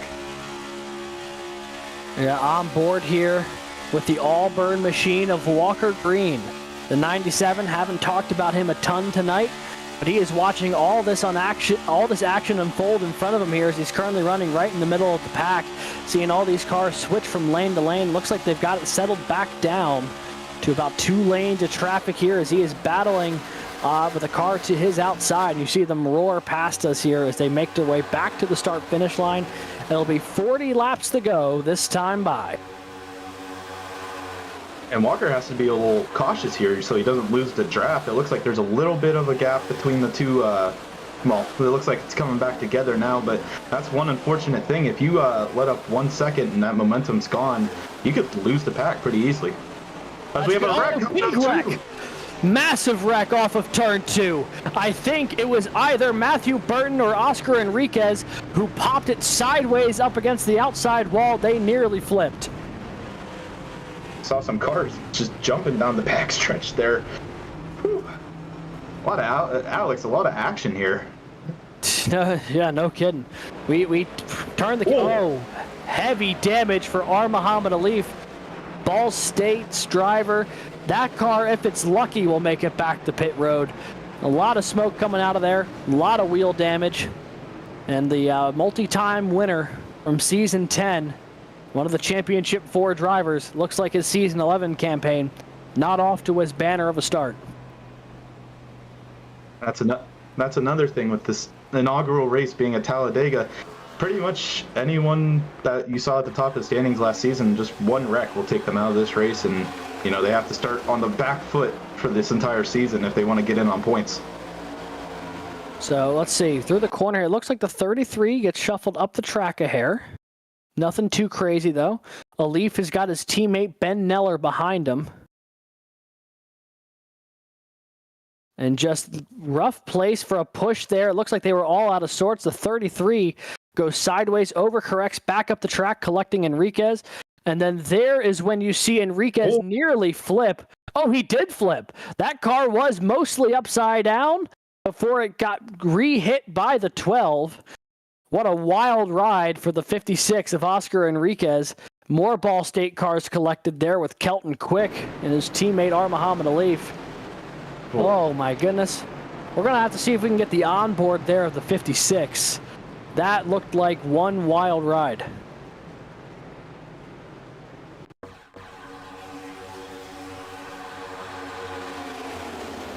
Switching back here to the 56 on the inside line here. I think he's pretty much just a victim here. He's just along for the ride. He really didn't have anything to do in this unfortunate wreck. He had 33 to his outside. He goes off sight here, and really, Enriquez is just thinking he's fine, and then all of a sudden gets tagged in the back right, and really he's just a passenger. Goes up towards that wall, a lot of momentum, and he just he's along for the ride. He's touching the pavement now. He's almost on his roof, but that driver is about 2 inches from the pavement there in the car. And this is one of those moments where we all collectively go, well, good thing it's only virtual racing. Otherwise, that'd be a far scarier situation there for Oscar Enriquez. But George Mason's solid run here, season opener, might have just come to an end there after heavy damage for the 56, amongst others.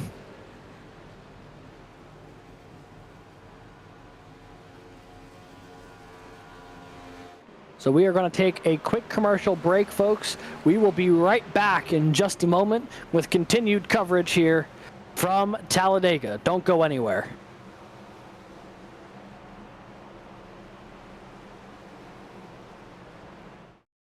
Racing isn't easy, but experiencing it is. iRacing puts you in the driver's seat with the industry's leading sim racing game. Drive on laser scan replicas of the greatest racing circuits from around the world. Go head-to-head against other drivers chosen by skill-based matchmaking to ensure competitive racing at every level. Compete across all your favorite series. In officially licensed cars, engineered to deliver the most accurate driving experience possible.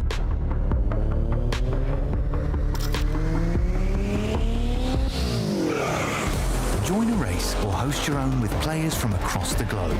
Race against the computer or in a league with friends. Feel the thrill behind the wheel. Visit iRacing.com. When you want to be the best, you can't settle for the rest. For anything on iRacing, there's just one name you need, Makoni. With the launch of Makoni Entertainment and Makoni Competizone alongside Makoni Setup Shop, we now provide the best of the best in setups, paint schemes, coaching, broadcasting, and event organization. With cars across all 4 license classes, we have what you need to hit the track with confidence.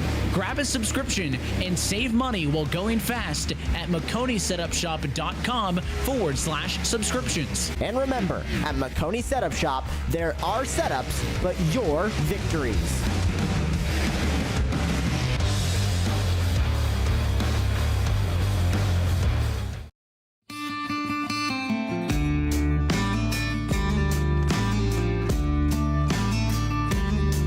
Hello, my name's Aaron Brown from the Garage Shop in Denver, North Carolina. We're here at the famous Bonneville Speedway in Wendover, Utah. One of the most harshest environments on the planet to race in, and that's why we need the best tools Snap-on has to offer. What we use here to pump up the oil in our race engines to prime them is this snap-on screw gun. With its variable speed and high torque, this allows us to spin our oil pumps up to 1,500 RPMs, creating 70 pounds of oil pressure, which helps us get everything settled in, nice and happy, and turn the hot oil through the engine. It's compact, lightweight, and able to fit in really tight spaces. Its 9-position clutch allows us to torque things, nuts, bolts, from 8-inch to 50-inch pounds. Small size and high performance helps us get into many places on a race car.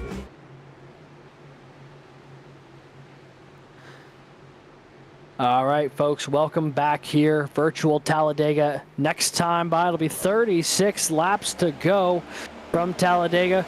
Couple new faces up at the front of the field. Jordan Byers and Carter Copini lead them to turn 1 and 2. Drew Williams trying to push Copini up here to the lead, but the outside line, yet again, falling a little flat on these restarts. I think it's just a trend at this point. As we see the 8s blinking a little bit, might be a little hazardous here in a moment. Yeah, the last thing you want is someone at the front of the field in the super speedway race to blink. But also, I'm seeing here Mario Miranda giving a great push to Byers. That 8 car skating all over the backstretch. You know, the 89 giving them a big push and then some. The 8 just trying to hold on for dear life up at the front of the field. Now the 89 going to go right around them outside. Going to close off that top lane as well with Clinton Halterman and Drew Williams behind him. Nice little move there from Mario Miranda to retake the lead with 35 laps to go.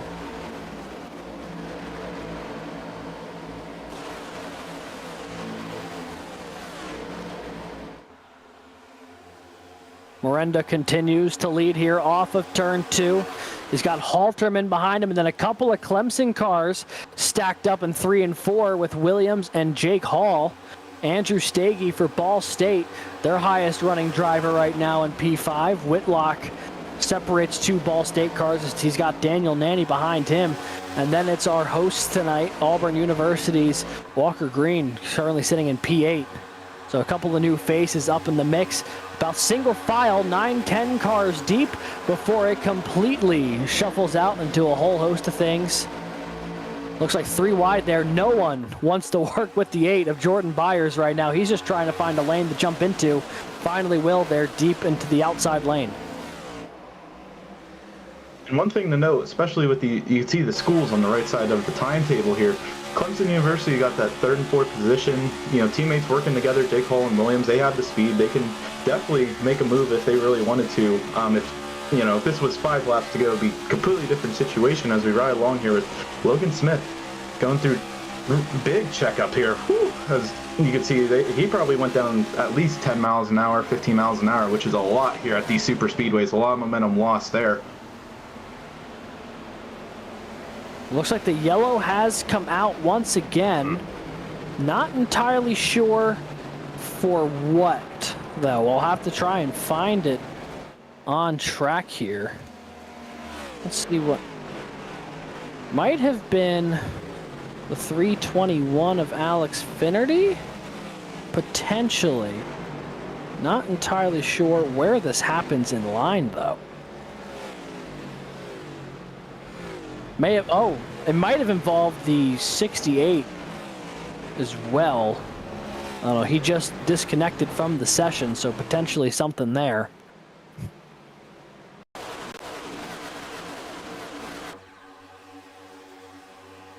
I have had to go along with the whole checkup here on the outside lane. Yeah, we had seen that happen in real time. Oh, and the 36 there onto the back bumper of the 321. Ooh. Heavy contact for Alex Finnerty. Nearly has that car flip over.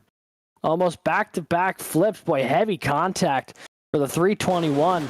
And what started off as a great day for the UNC Charlotte driver just continues to get worse and worse here. Started up second, got involved in an early incident, worked his way back into the mix here, and then nearly gets rolled over.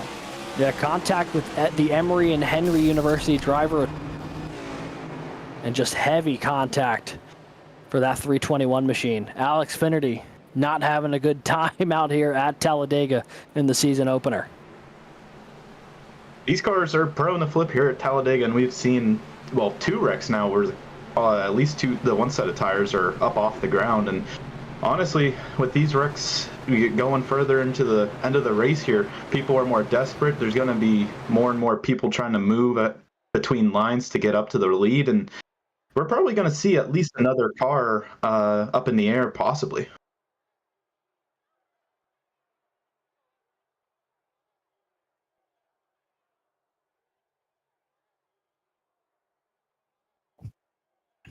Let's see if we can pop in and talk to someone here while we are pacing under yellow. Going to see if we can pull in the... I can't access that channel.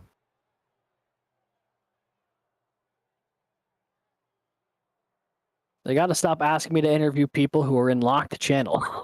Otherwise, I won't be able to actually access them. So we're going to see if we can get an interview for y'all here while we're pacing under yellow. In the meantime, though, we're just going to hang out for a moment. Maybe give you a quick rundown of your top 10 as they run. Up at the front of the field, it's Oklahoma's Mario Miranda, UNC Charlotte's Clint Halterman, back-to-back Clemson drivers 3rd and 4th with Drew Williams, Jake Hall, Ball State's Andrew Stagey 5th, Alabama Huntsville's Ryan Whitlock in 6th, Auburn's Walker Green in 7th, North Texas's Edwin Onofre in P8, Jake Cummings for Converse is in 9th, and Lenore Ryan University's Zach Lindler making his return to the student division for the first time in a couple of seasons. Used to be up here in the booth with us, now back on track, getting his master's at Lenore Ryan. So welcome back to on-track action there, Mr. Lindler. So far, a successful return to the track, although I may have just jinxed him because there is still a lot of racing left to go here at Talladega. Let's hope not. The one thing I do want to note, Alex, is that in the top 22 cars, only 4 of them started in the top 10. So right now, it's pretty much the top 10 has either stayed up there or, unfortunately, pretty much have crashed at some point during this race. So one thing to note, Alex, even though you start up in the top 10, 20 or so, doesn't mean you're going to stay up there for long. Yeah, and that has very much been on display here. You can see again the most positions gained. Drew Williams plus 33, Walker Green plus 27, Schulenberger and Whitlock both 24 and 23 positions up. I mean, a lot of cars shuffling through this field so far tonight. We're going to get that interview for you next time by once we get that driver channel situation sorted out. So next time by, we'll have an opportunity to talk to one of our drivers. But for right now, everyone getting stacked up ready to go. We've seen a couple of Franken cars out there. Maybe a couple of wheel and modifieds. Cars missing a lot of front bumper, maybe some fender pieces as well. Not overly surprising, though, with the way this race has gone. 29 cars remain on the lead lap. That's not to say there are 29 undamaged cars. Just 29 that are still on the same lap as our... And then a whole host of cars scored off the lead lap right now as well. Only a few cars are fully out of this race. A lot of them trying to run at reduced power. Alex, we'll see if Clinton Holtzman can get this outside lane to go on the restart. It seems like the inside lane has had the advantage, and I really think these cars have a speed limiter whenever they're coming to the restart zone, so just possibly not having to drive as far as the outside line has been helping them get that big jump at the starts here. Yeah, it's especially tough here at Talladega because the outside line restarts right in the middle of that tri-oval. And just physically, there is more distance to travel that outside lane back to the start-finish line than there is the inside with that where that restart zone is located. We've seen the 89 make great use of it tonight. Can he do it again? Green flag back in the air at Talladega. 30 laps to go. Mario Miranda, Clint Halterman leading him to turn 1.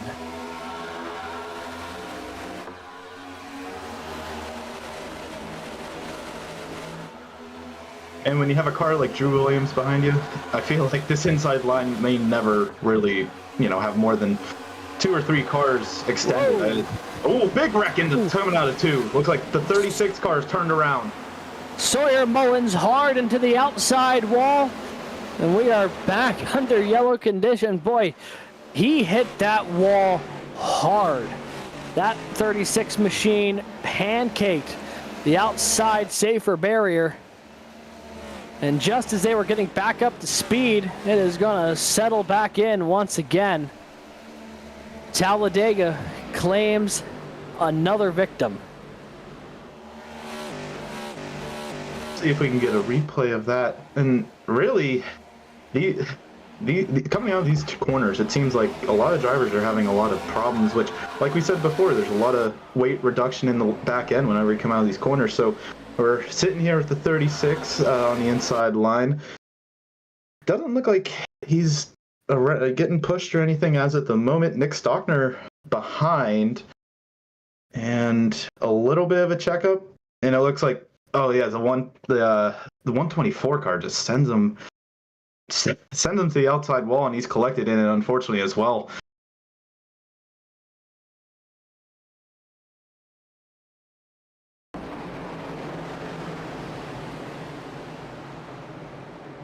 Unfortunate set of events there.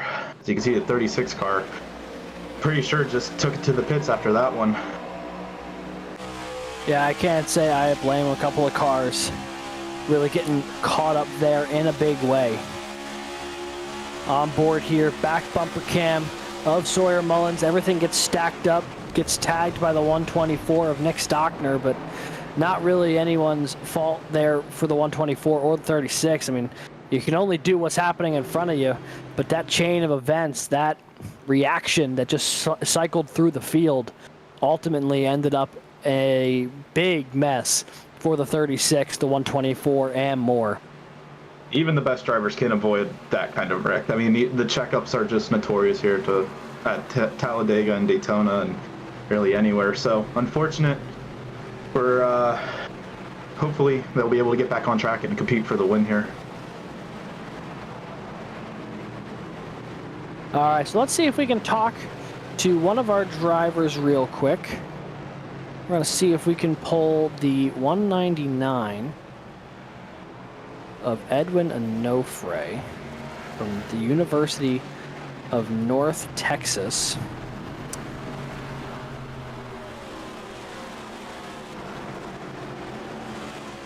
And, much like the theme here tonight, does not want to kick over from the driver chat over to the interview waiting room.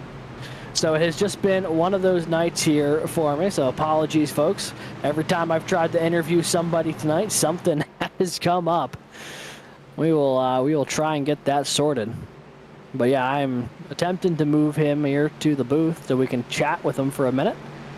And just not working. So he does. We'll take a quick look here. Honestly, we'll take a look at some of the paint schemes here we can see there. That's the UNT North Texas machine. He's got a pretty paint scheme out there tonight. So does that 97 in front of him. All these Auburn drivers do. Oh, okay. Now we've got Edwin up here in the booth with us. Edwin, you got a copy? Loud and clear. Hello. Hey, welcome to the booth there, Mr. Onofre. Obviously, it's been a dicey one so far, but you're navigating it well, finding yourself in the top 10 here in the closing stages. How has Talladega treated you so far, and what are you expecting to come here the last 27 laps? It's been pretty good out here in Talladega. Normally, I try to stay out of trouble. That's usually my only strategy whenever we come to super speedways at Talladega. But when it comes to situations where we go 3 wide or 2 wide, I just usually back off because I do not trust the field being able to hold their own. But yeah, with that in mind, we were able to get top 10 for the time being, and with only just so few laps to go, I'm trying to see if if it's either worth going aggressive or not. I just got to be very mindful. But I got several teammates around me from Vortex Motorsports, and we have been helping each other out pretty well. That's how we were able to get into the top 10 right now, and we're hoping to keep it like this until we can possibly get a win. Absolutely, Edwin. That kind of follows into my question here. With your teammates all around you here, do you guys have any kind of strategy plan before this? Or is this kind of, once the closing laps happen, try to find each other and just get each other to the lead? No, we did it since the beginning of the race. We tried to figure out what lap should we come in and pit, so that way we will have to avoid the rest of the field and not merge in with all of them, so that way we can hold out here in front.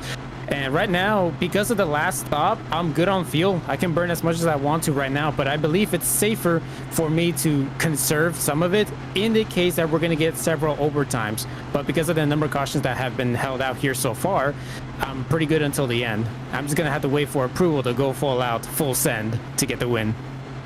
Alrighty, well, we'll wish you the best of luck. And hopefully that 199 machine will make it through the rest of the carnage here and finish out toward the front. Best of luck the rest of the way there, Edwin. Thank you so much. Enjoy the show. That was driver of the 199, Edwin Onofre, the University of Texas driver, longtime CIL member. And so far, a decent showing for him, running inside the top 10, currently scored 8th. Making our way into the closing laps of this race. Mario Miranda, Drew Williams, that front row, Clint Halterman, Jake Hall, row 2. Everything getting stacked up. Ready to go once again. The closing laps at Talladega, where everything just feels a little bit more intense. Time's beginning to run out. If you're in the back of the field, you can't wait much longer to try and make your move. Green flag back in the air. We are racing here in Talladega.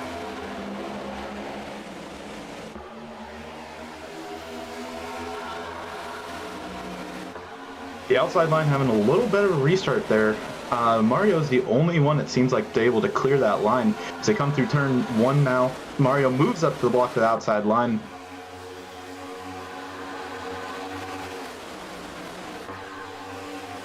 Miranda's been so good at managing the lines so far tonight.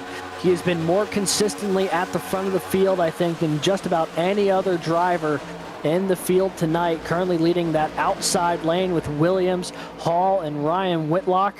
That inside group, though, with Clint Halterman really starting to pick up some steam. That UNC Charlotte driver trying to make his way back to victory lane for the first time in several seasons. He has got a mirror full of Ball State's Andrew Stagey pushing him down the front straightaway. You see Mario Miranda is just falling out of the outside line. He's going to have to circle back at the end of the line. But if we've seen, this race, Alex, Mario's going to find his way back to the front in no time. That he will. So Halterman now jumps to the outside line. He's going to link up with Drew Williams. A couple of members of that alumni division out there right now running nose to tail in the outside group. Andrew Stagey for Ball State leading the inside group. He's got Walker Green behind him. The Auburn driver continues to sneak his way up into the top of the group here, currently running P5. That inside lane really struggling, losing a bit of support here. Look at this run the outside has got as they make their way to the line. 24 laps to go. Drew Williams not giving an inch to Clint Halterman. He pushed him the length of that front straightaway. I'll tell you what, these 4 cars at the front have been up here for at least the last 20 laps, and Drew Williams has been pretty much on the bumper of whoever's in front of him, unless he's obviously leading the line. And I think him and Jake Hull have something cooking up here for the end of the race, because they seem to be always nose to tail of each other here. Yeah, these guys are working together really well. It's given shades of Miranda and Hagen's work earlier in this race. That outside line continuing to be the dominant force right now. Looks to be about 5 or 6 cars in the lead to the outside before you get that first battle between the inside and outside. It is the 60 of Iacchino on the outside. The inside's got the 7 of Schulenberg.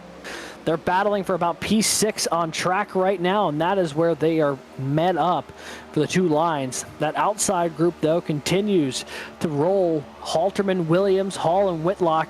The 077 seems really content to just put that car in the middle of the track, and that seems to be where it's handling the best right now. We have this beautiful shot in going into turn 4 here. You can see it's the outside lane's holding pretty steadily here. Brandon Schollenberger is definitely making his way up, though, to battle for this lead. And that's the thing. This is such a momentum-based track that, you know, you gain ground in inches here sometimes, especially when you don't have a whole lot of support. You see that inside line a little thin. This lead group has broken away from the rest of the field. So you see them make their way down this back straightaway. A couple of Oklahoma cars back there in the tail end of the group. They are making up what appears to be the last, say, the top 20 cars there, the tail end of that group. Looking on board here with the 41 of Daniel Nanny. He is one of those cars who has lost this lead draft. The 41 machine currently running 29th. He's trying to get linked up here with this car in front of him, and that'll help their speeds a little bit, but certainly not where you want to be. You can definitely tell if you were looking at the bottom of the screen here, the rev limit, the revs and the speed are significantly lower here than in the front pack. So looks like the 16 car here is gonna, him and Nanny here are gonna try and connect and at least stay a little faster than they would be by themselves. So it looks like there is a couple cars behind them, so they could form a small group here to try and keep themselves from being swarmed by this front pack if this stays green for another 20 or so laps here. Really till the end of the race, I guess. Yeah, we got 4 cars, all a little bit damaged. You see another little group of 3 here, led by Grant Mater. You also got the 36 of Sawyer Mullins, the 58 of Jared Kaler. It has not been his night tonight, that is for sure. So you see, you know, a couple of smaller groups now just trying to keep up some semblance of pace, even though they've lost that lead group. But, you know, right now, we're at 20 laps to go here from Talladega. This is the lead pack. They've gone 3 wide here. You see the 11 of Copini for Paul Smith's College running that inside lane. 2 cars to his outside right now. That is Ethan Decatur in the middle. The 27 of John Hagan up high. The 27, despite the damage he had from that incident with Lucas Moody, has at least gotten himself into this lead pack and is trying to help teammate Sky Shrek to the front here. The 43 and the 27 now linked up. Looks like McManus into the outside wall. Heavy contact for the 22. Parts are falling off of Andrew McManus's car as he limps this thing into turn 1, gets it down to the apron, and miraculously, the yellow does not fly. Andrew McManus is going to get that car towed back to pit road. Devastation for the Toledo driver. Looks like there was a little pack of 3 of Oklahoma cars that were trying to make that third lane work, as you see him here, up on that third lane, up near the wall.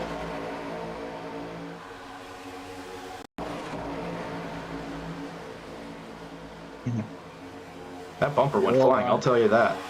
Yeah, this is what happened here. He got up in front of Mario Miranda trying to lead that third lane and just ran out of time between him and the 89. It was not a clean push from the 2. And ultimately, the 22 ends up in the fence. You just see how off-centered the 2 of them were. Boy, that is brutal for Andrew McManus. Absolutely. The one thing to note, like we talked about earlier, Alex, sometimes doing the pushing, you have to be comfortable with doing the pushing and also being pushed. And you can see there, it seemed like both of them were a little squirrely coming out of the turn 4 there and into the tri-oval. A lot of cars getting shuffled around. Yeah, Ricky Paz right now up to the front of this third lane. He's leading the 3 Oklahoma cars.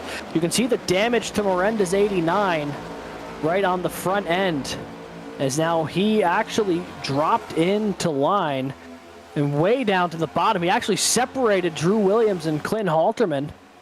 So now everyone going to scatter behind the 077. Look at this, 3 lines of traffic. Where do you go if you're the 077? Right now, I think you just have to try and keep that 89 behind you. Mario Miranda, a man on mission, to the front. Everybody knows it's go time. You're under 20 laps to go. You want to make sure at the least you're up towards the front of this pack to make sure once it comes down to 5 to go, you can make a mission towards the front and connect with whoever you need to get that win. As you see, Ricky Paz here on board. We're going 193, 194 through the tri-oval. And you can see he has to get out of the gas, drag his brake a little bit for so he doesn't absolutely crush Drew Williams and doesn't make a chain reaction behind here. Yeah, it is one of those situations that is never easy when you're about a couple cars in line here at Talladega. You want to go out there, you want to run at full speed, but sometimes it's almost easier to settle in a little bit as you see Miranda try and poke his nose out to the inside. A big block thrown on the 98 of Jake Hall. An ambitious move there for the 89 pays off, and he moves back to the front here at Talladega. Whitlock now jumping to the outside lane. He'll lead that group as everything gets a little squirrely behind him. The Alabama Huntsville driver going to try and work his way up there. So Miranda and Whitlock now, leaders of their respective lines. 15 laps to go here in Talladega.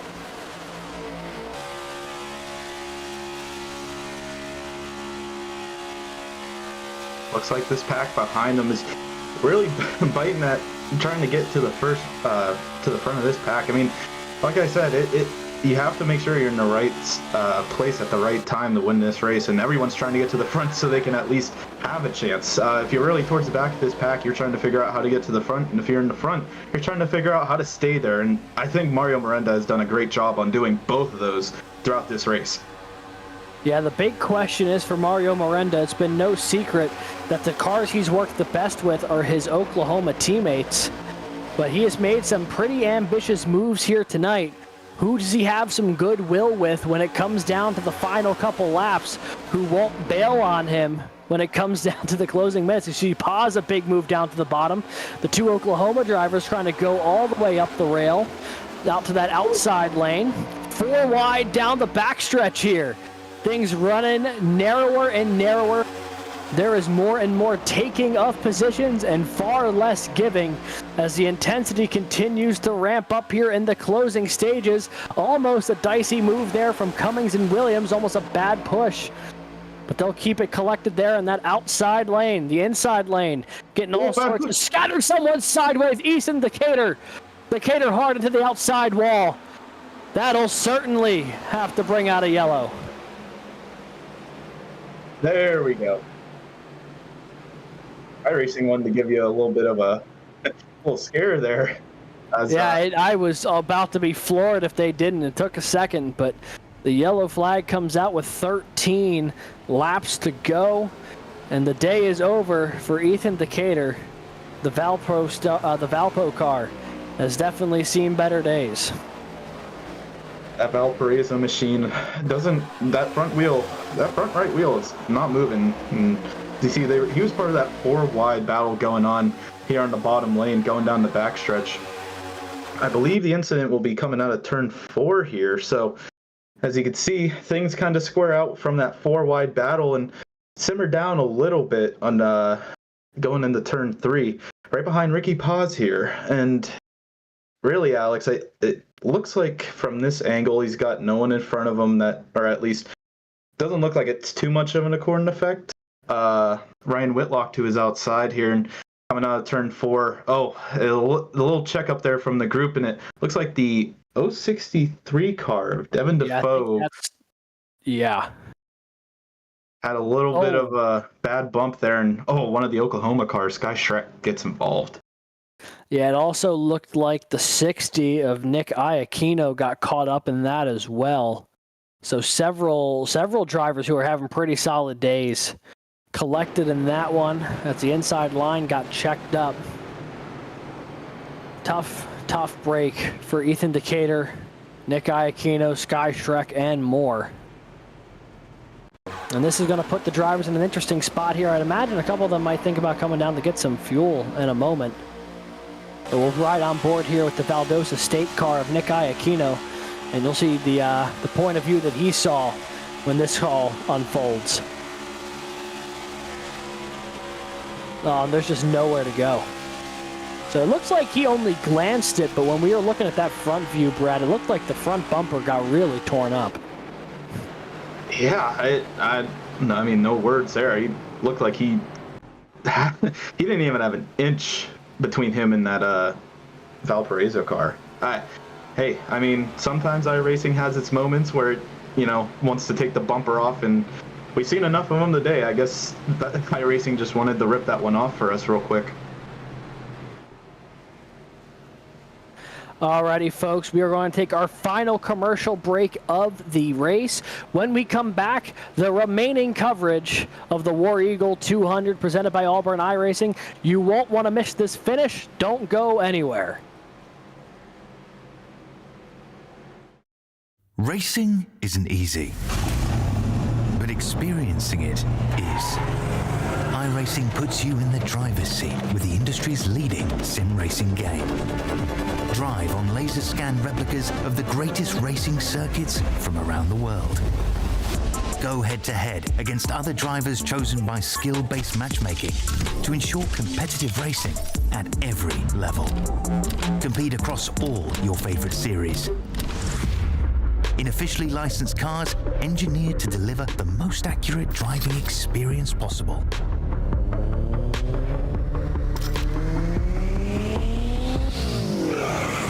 Join a race or host your own with players from across the globe. Race against the computer or in a league with friends. Feel the thrill behind the wheel. Visit iRacing.com. When you want to be the best, you can't settle for the rest. For anything on iRacing, there's just one name you need, Makoni. With the launch of Makoni Entertainment and Makoni Competizone alongside Makoni Setup Shop, we now provide the best of the best in setups, paint schemes, coaching, broadcasting, and event organization. With cars across all 4 license classes, we have what you need to hit the track with confidence. Grab a subscription and save money while going fast at MakoniSetupShop.com/subscriptions.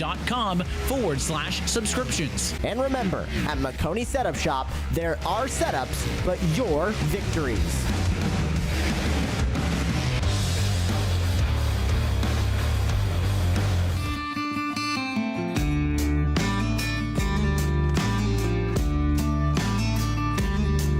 Hello, my name's Aaron Brown from the Garage Shop in Denver, North Carolina. We're here at the famous Bonneville Speedway in Wendover, Utah. One of the most harshest environments on the planet to race in, and that's why we need the best tools Snap-on has to offer.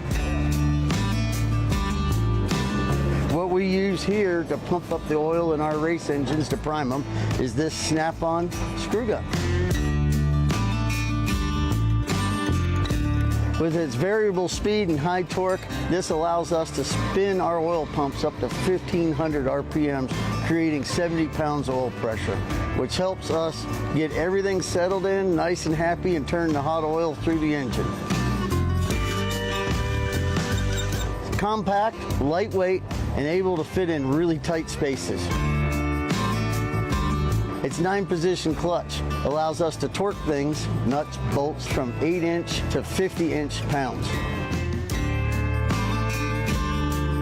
Small size and high performance helps us get into many places on a race car where normal tools can't. Under the dash and the engine compartment, we also use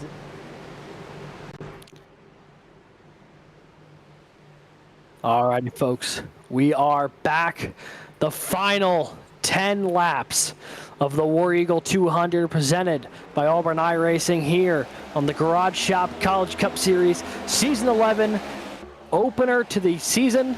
Mario Miranda, Brandon Schulenberger going to lead him in the turn 1 for potentially the final restart of the race. Huge push by Andrew Stagey here. Brandon Schulenberger starting in 38th, trying to make sure that Mario Miranda started in first, trying to show him that he can, stay in the lead if he wants to here as he takes the point. Andrew Stagey giving him that huge push out to the lead with Copini. Oh, Copini tries to cut him off. Wreck going into 3 here. Oh my goodness. Copini tried following the leaders down to the front and just absolutely wipes out on the nose of Mario Miranda. Oh my goodness, the 11. I can only chalk that up to maybe just a lack of judgment. Didn't know that they were making that move as an instinct, tried following them down the hill. And Copini absolutely clobbers the side of the 89. Whew. Mario Miranda has not put a step wrong really tonight, outside of maybe that contact with the 22 of McManus, and just got absolutely doored by the 11 of Copini. And nothing could really prepare you for that one. If you're Mario, you know you're running your line, and the 11, it might have been a bad spotter call, or again, like Alex said, he might have had a lapse of judgment there. It just looked like he just kind of tried to follow the front two down to that bottom line, and it just didn't work out for him, unfortunately. Unreal. So let's take a look at this replay. Oh. So you see, I mean, there's a ton of cars caught. I mean, it's truly the big one here at Talladega. Yeah, let's see if we can jump a little farther back.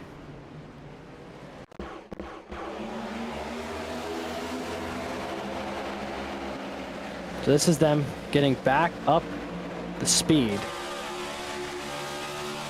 Miranda gonna bring his car down pit road. Meanwhile, while we're watching this replay, he's gonna get some damage repaired. But on board here with the 11 of Copini. And you're gonna see, I really think he just saw the cars that he was following drop down and thought he was gonna be able to follow him. And Carter Copini just didn't have any room.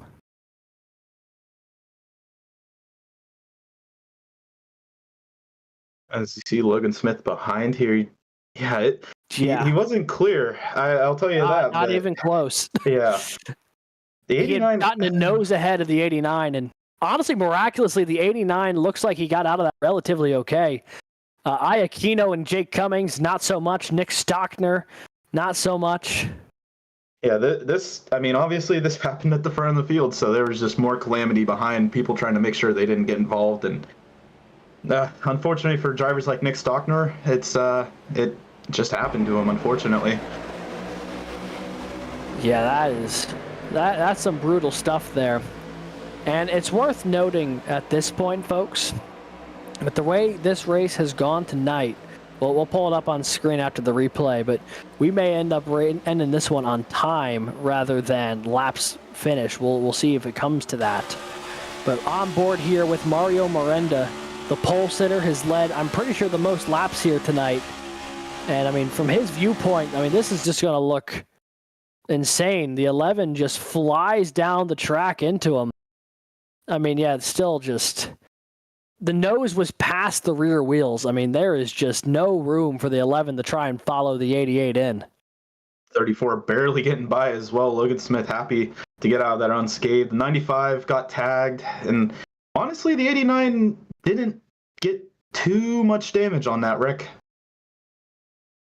As you can see, just an absolute smoke show. A wreck behind. It's, again, the big one at the closing laps here. As you can see in the top left, to Alex's point, we got about 8.5 minutes until the end of this race, or when the white flag comes out, actually. So we'll see what comes first, the laps or the timer here. Yeah, at this point, it is kind of a toss-up. You know, with this being, if this is the last caution of the race, I think they'll get the scheduled laps in just in the nick of time. But it will certainly be close. Yeah, so I mean, it's just one of those events where it's like, what can you even do? Lights off on the pace car, with Miranda having to go down pit road to get damage repaired. It leaves Wingate's Brandon Schulenberger, who's up 37 spots up to the front. You see Miranda and Whitlock now trying to catch up to the tail end of the field. Schulenberger and Andrew Stagey will be that front row. Logan Smith, Garrett Vighton, Ricky Paz, Walker Green, Jake Hall, Drew Williams, Jared Kaler, Clint Halterman. I'm seeing 3 sets of teammates in that top 10, Brad. Do you think that'll have any implication in these closing laps? Oh, absolutely. Especially, I think the 2 Auburn cars here. And in 3rd and 6th, if Hunter Green and Logan Smith can get together and possibly, make something out of nothing here, I mean, they're pretty much set up to have at least a chance to lock up together and try and win this thing. I think also Jake Hall and Andrew Williams, we've seen them really together this entire race. So Drew and Jake will try and see if they make their way to the front by the end of it. So everyone stacked up. Not too many laps left in this one. Less than 7 minutes to finish this race. If they are to finish this under green flag conditions, it'll be the start of lap 89 when they get going again, implying that it'll be 6 laps to go. They've got just enough time. They'll have just enough time to finish this race. If it stays green, if there is a caution, we will end via session timer. So this will be potentially the final run of the night to try and get this thing into scheduled distance. Schulenberger going to lead them through the restart zone. And we are racing once again here at Talladega. Schulenberger with a great launch, but has he opened up the gap too far? Here comes the rest of the field roaring back.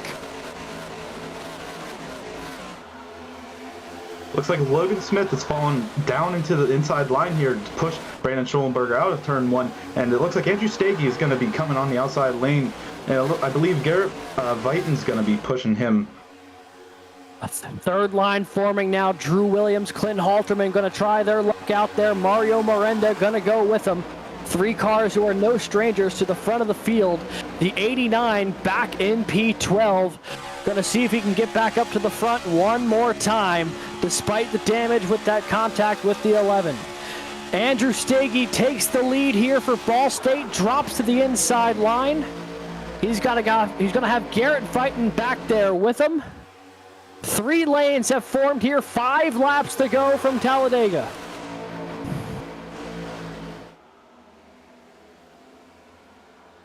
Absolutely electric as you see Garrett Vighton giving some very, very aggressive push here as he goes out to the outside lane and leaves Andrew Stagey just to sorrow down in that bottom lane.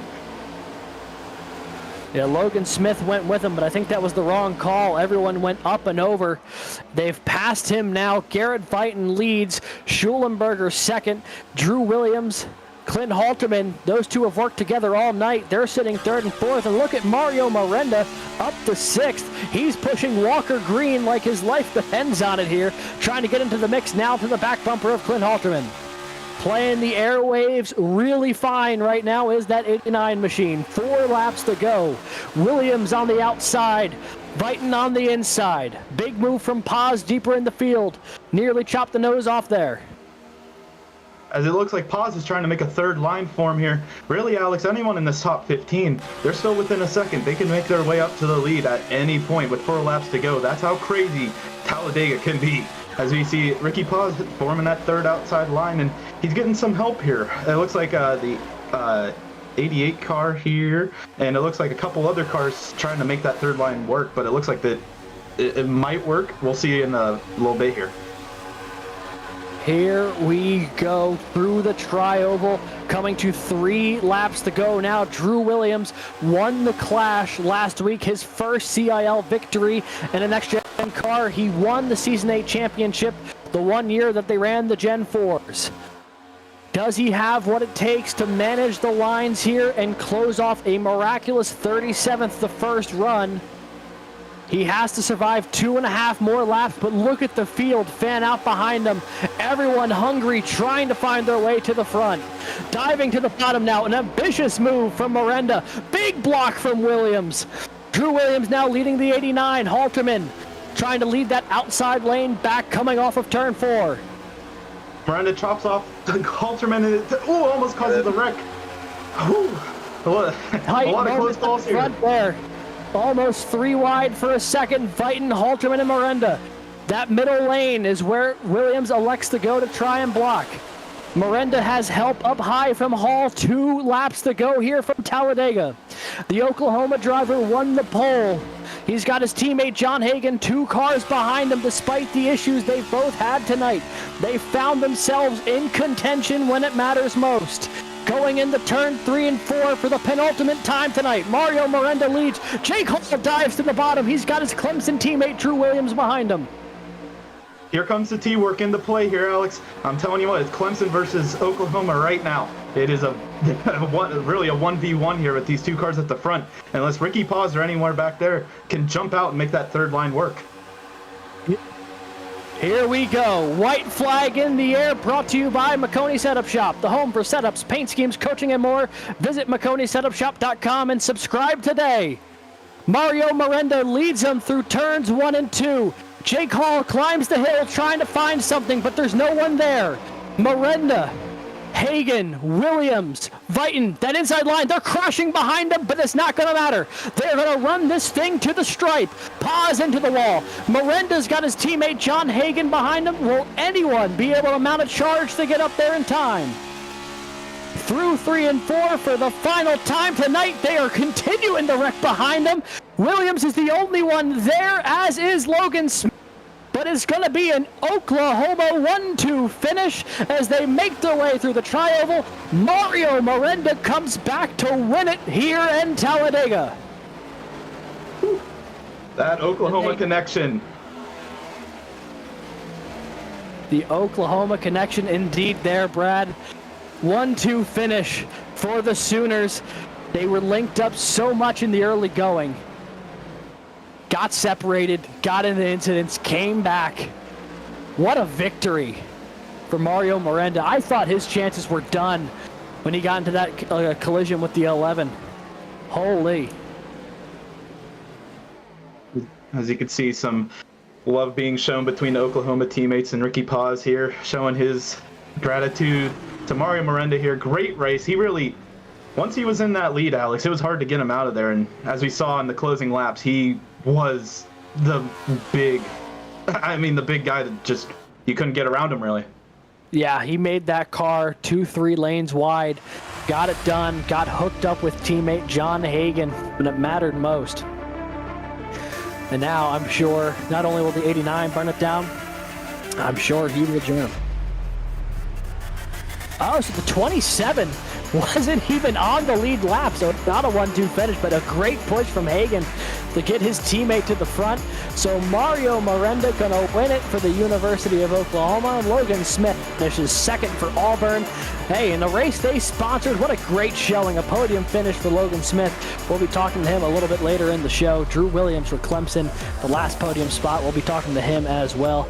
Jared Kaler fourth for UNC Charlotte. Ben Neller fifth. Jake Hall, 6th. Ricky Paz, 7th for ECU. Edwin Onofre, in the number 199 machine, finishes 8th. Devin Defoe for the University of Arizona, 9th. Garrett Vighton for Arizona State in 10th. Moving down to 11th, Matthew Burton from East Tennessee State University. And Brandon Schollenberger, who picked up 26 positions to end up 12th today from Wingate University. What a showing from him. Walker Green, 13th from Auburn. Another great Auburn finish. 14th, Andrew Stagey from Indiana University. Daniel Lannion, 15th from Ball State. 16th, Jordan Byers from Pennsylvania State University. 17th, Ryan Whitlock with that beautiful silver car from University of Alabama, Huntsville. 18th, Clint Holterman from UNC Charlotte. 19th, Grant Meter from Auburn University. And rounding out your top 20, Sky Schreck from the University of Oklahoma. 21st tonight. It is Lee Kane in the 16 machine. Jake Cummings in the 95 for Converse finishes 22nd. Nick Stockner 23rd for Clemson. Spencer Brown for UNC Charlotte, the last car on the lead lap tonight, finishing in 24th. Sawyer Mullins for Emory and Henry, 25th. Carter Capini for Paul Smith's College, 26th. Nick Iacchino finishes 27th tonight for Valdosta State. Oscar Enriquez for George Mason in 28th. Hosts Landon Velicky and Auburn finished 29th. And John Hagen, who pushed Mario Miranda to the win here tonight, finishes 30th, 7 laps down. In 31st, Andrew Burrell from Clemson University, and behind him, Ethan Decatur from Valparaiso, 9 laps down. 33rd, Zach Lindler from Carolina University. 34th, Andrew McManus from the University of Toledo. Lucas Moody at Ball State in 35th. Zachary DeWale, 36th. And 37th is Edward Sanchez from Baruch College. 38th, Alex Finnerty, and then 39th, Mohammed Alif, after we saw him hit the wall and take that horrendous hit in the inside wall. Kelton Quick, his Ball State teammate, finishing 40th. And rounding out the field here tonight, Connor Bingle for Alabama Huntsville finishes 41st. Roger Primo finishes 2nd for Paul Smith College. Ben Fior for Marist finishes 43rd. The last car to qualify for the field tonight, the rest of those drivers you see were cars who attempted to qualify but did not make the main event tonight. And now, joining us in the booth, I believe, if producer DJ is on board, I want to interview our race winner here, Mario Miranda. Joining us in the booth here, driver of the 89 for the University of Oklahoma, Mario Miranda. What a gutsy rally in the last couple laps there. Talk to us about what it was like trying to get back up to the front. Man, I don't know. It's just that Sooner mentality. It was quite a up and down journey in those final 30 laps, avoiding wrecks, getting in wrecks, and then trying to work your way back to the front. And I found myself eventually in P1 working with Jake Hall of Clemson on that top, and coming to the white there.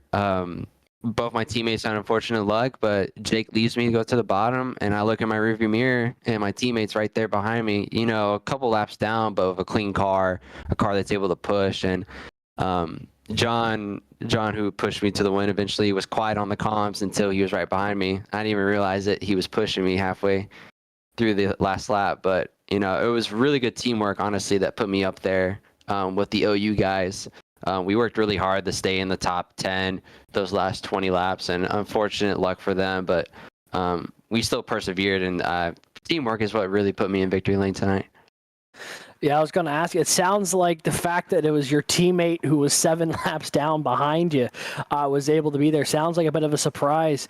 What was the conversation? Was there any sort of conversation on that last restart about either the 27 or the 43 of Sky Shrek getting to your back bumper to try and make something happen, or was it a just complete surprise that you had some friendly company up there in the closing lap? It was almost a complete surprise. John being 7 laps down, he always had to go to the rear every restart. So, and then Sky had, I think 6 minutes of optional. So he was talking to us saying he would just be slow on the restart, and he would just be, hoping for a wreck on the white flag, hoping to scrounge some spots.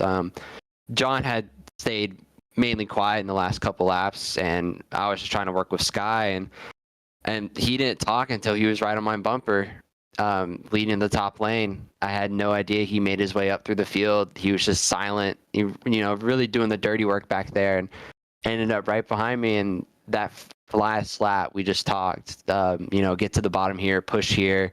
He was telling me what was going on behind him, what Jake was doing, what Auburn and Clemson were doing.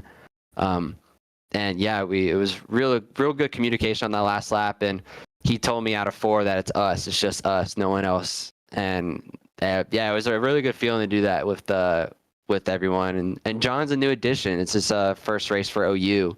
This is his first race for OU. Sky is his 2nd year. It's my 3rd year. So it's really cool to see, all the different skill levels and the rookie and the vet working together. It was just a really nice surprise at the end there. It sounds honestly quite heartwarming, and honestly a great proof of concept of what you guys are doing down there in Oklahoma as far as getting this program together now with 3 drivers in the field here tonight. Last question for you before we get to the shout outs. Would be remiss if I didn't ask the contact there with the 11 of Carter Capini from Paul Smith College. Obviously, you're down there on the bottom lane. The 11 comes down, turns himself basically off of your nose. Did you think that was the race win gone from you in that? Yeah, I did a little bit. It was a shocker. Garrett had quite a poor restart behind me, and you just didn't have to help. And I saw the 7, and I forgot who the other car was running the top, and they're moving down the track. I'm like, okay, cool, I get some drafting help. And then I see the 11, and I just saw his door, and I was like, I'm hoping he stops, and he didn't, and came down. I'm surprised my car was really okay. I'm really glad I didn't overcorrect into the outside wall or get collected up from cars behind, not checking up. But ended up coming out of only a minute 50 of optional and was able to fix that all within one pit stop. So I got really lucky, really fortunate.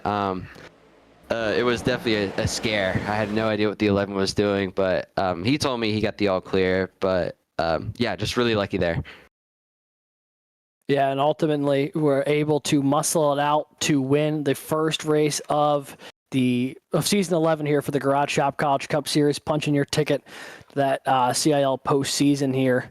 Obviously, nice to get it out of the way early on, but anyone you would like to thank or shout out there before we let you go celebrate with your teammates? Yeah, I'd love to shout out the boys at OU Esports, both John and Sky. They're amazing teammates. It's lovely to work with them. John joined the program and got along with everyone really well, so really happy for that. So shout out to them. Just shout out to OU in general, all the support they give us, a bunch of love from all the different sports, from Rocket League to Rainbow Six. All those guys are really nice, even Valorant.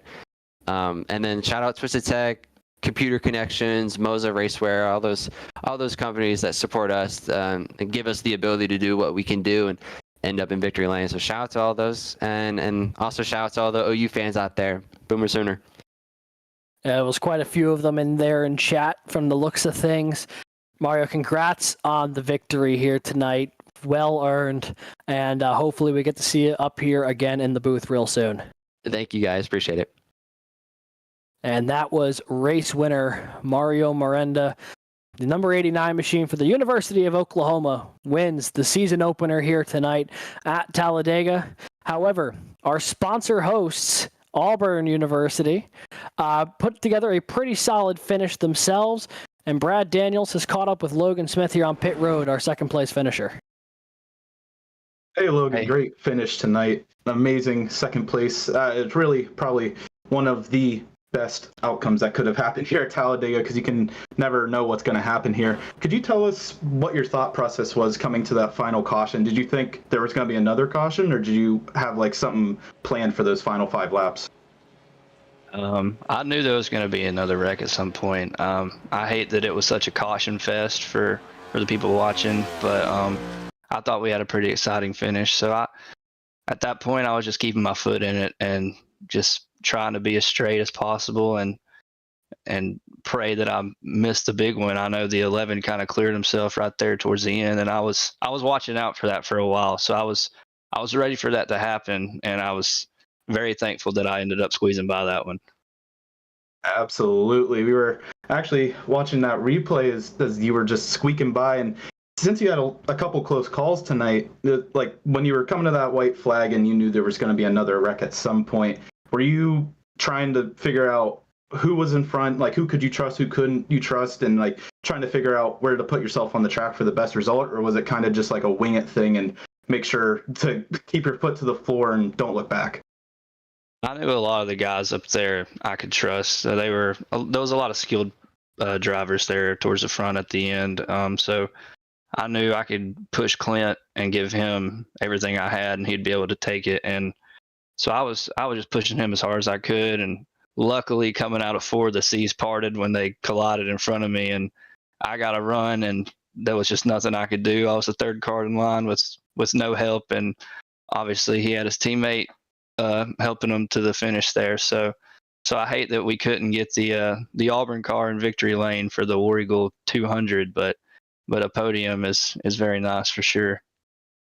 Absolutely. And like I said before, it's a great way to start season 11 for you. You'll be sitting pretty for this next race here. Is there anyone you would like to shout out here before you get back to the booth here?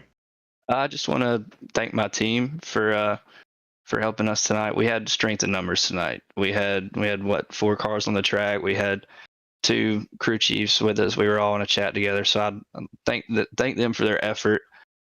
Stuff like this can happen when we get buy-in, and just like to thank my friends and family for continuing to support me and watch these races and help me get to this position, and hopefully I can use this as momentum and continue it. Absolutely. Well, thank you again, Logan, for joining us, and have a great night. All right, you too. And that was second place finisher Logan Smith here tonight from Auburn University. A stellar run for him. And joining us now, our third place finisher and the driver who we got to talk to in the pre-race show, going plus 34 spots. It is Drew Williams of Clemson University. Drew, I'll be entirely honest with you, bud. When I saw you qualified 37th, I was not anticipating that we were going to be chatting again at the end of the night, but pleasant surprise. What a run. Yeah, absolutely. No, I mean, with a few big wrecks at the beginning and some smart moves to the field, I think I was leading this race by like lap 20. We got right back up to the front. I do not know how to qualify at super speedways. I don't know how to qualify at Dega.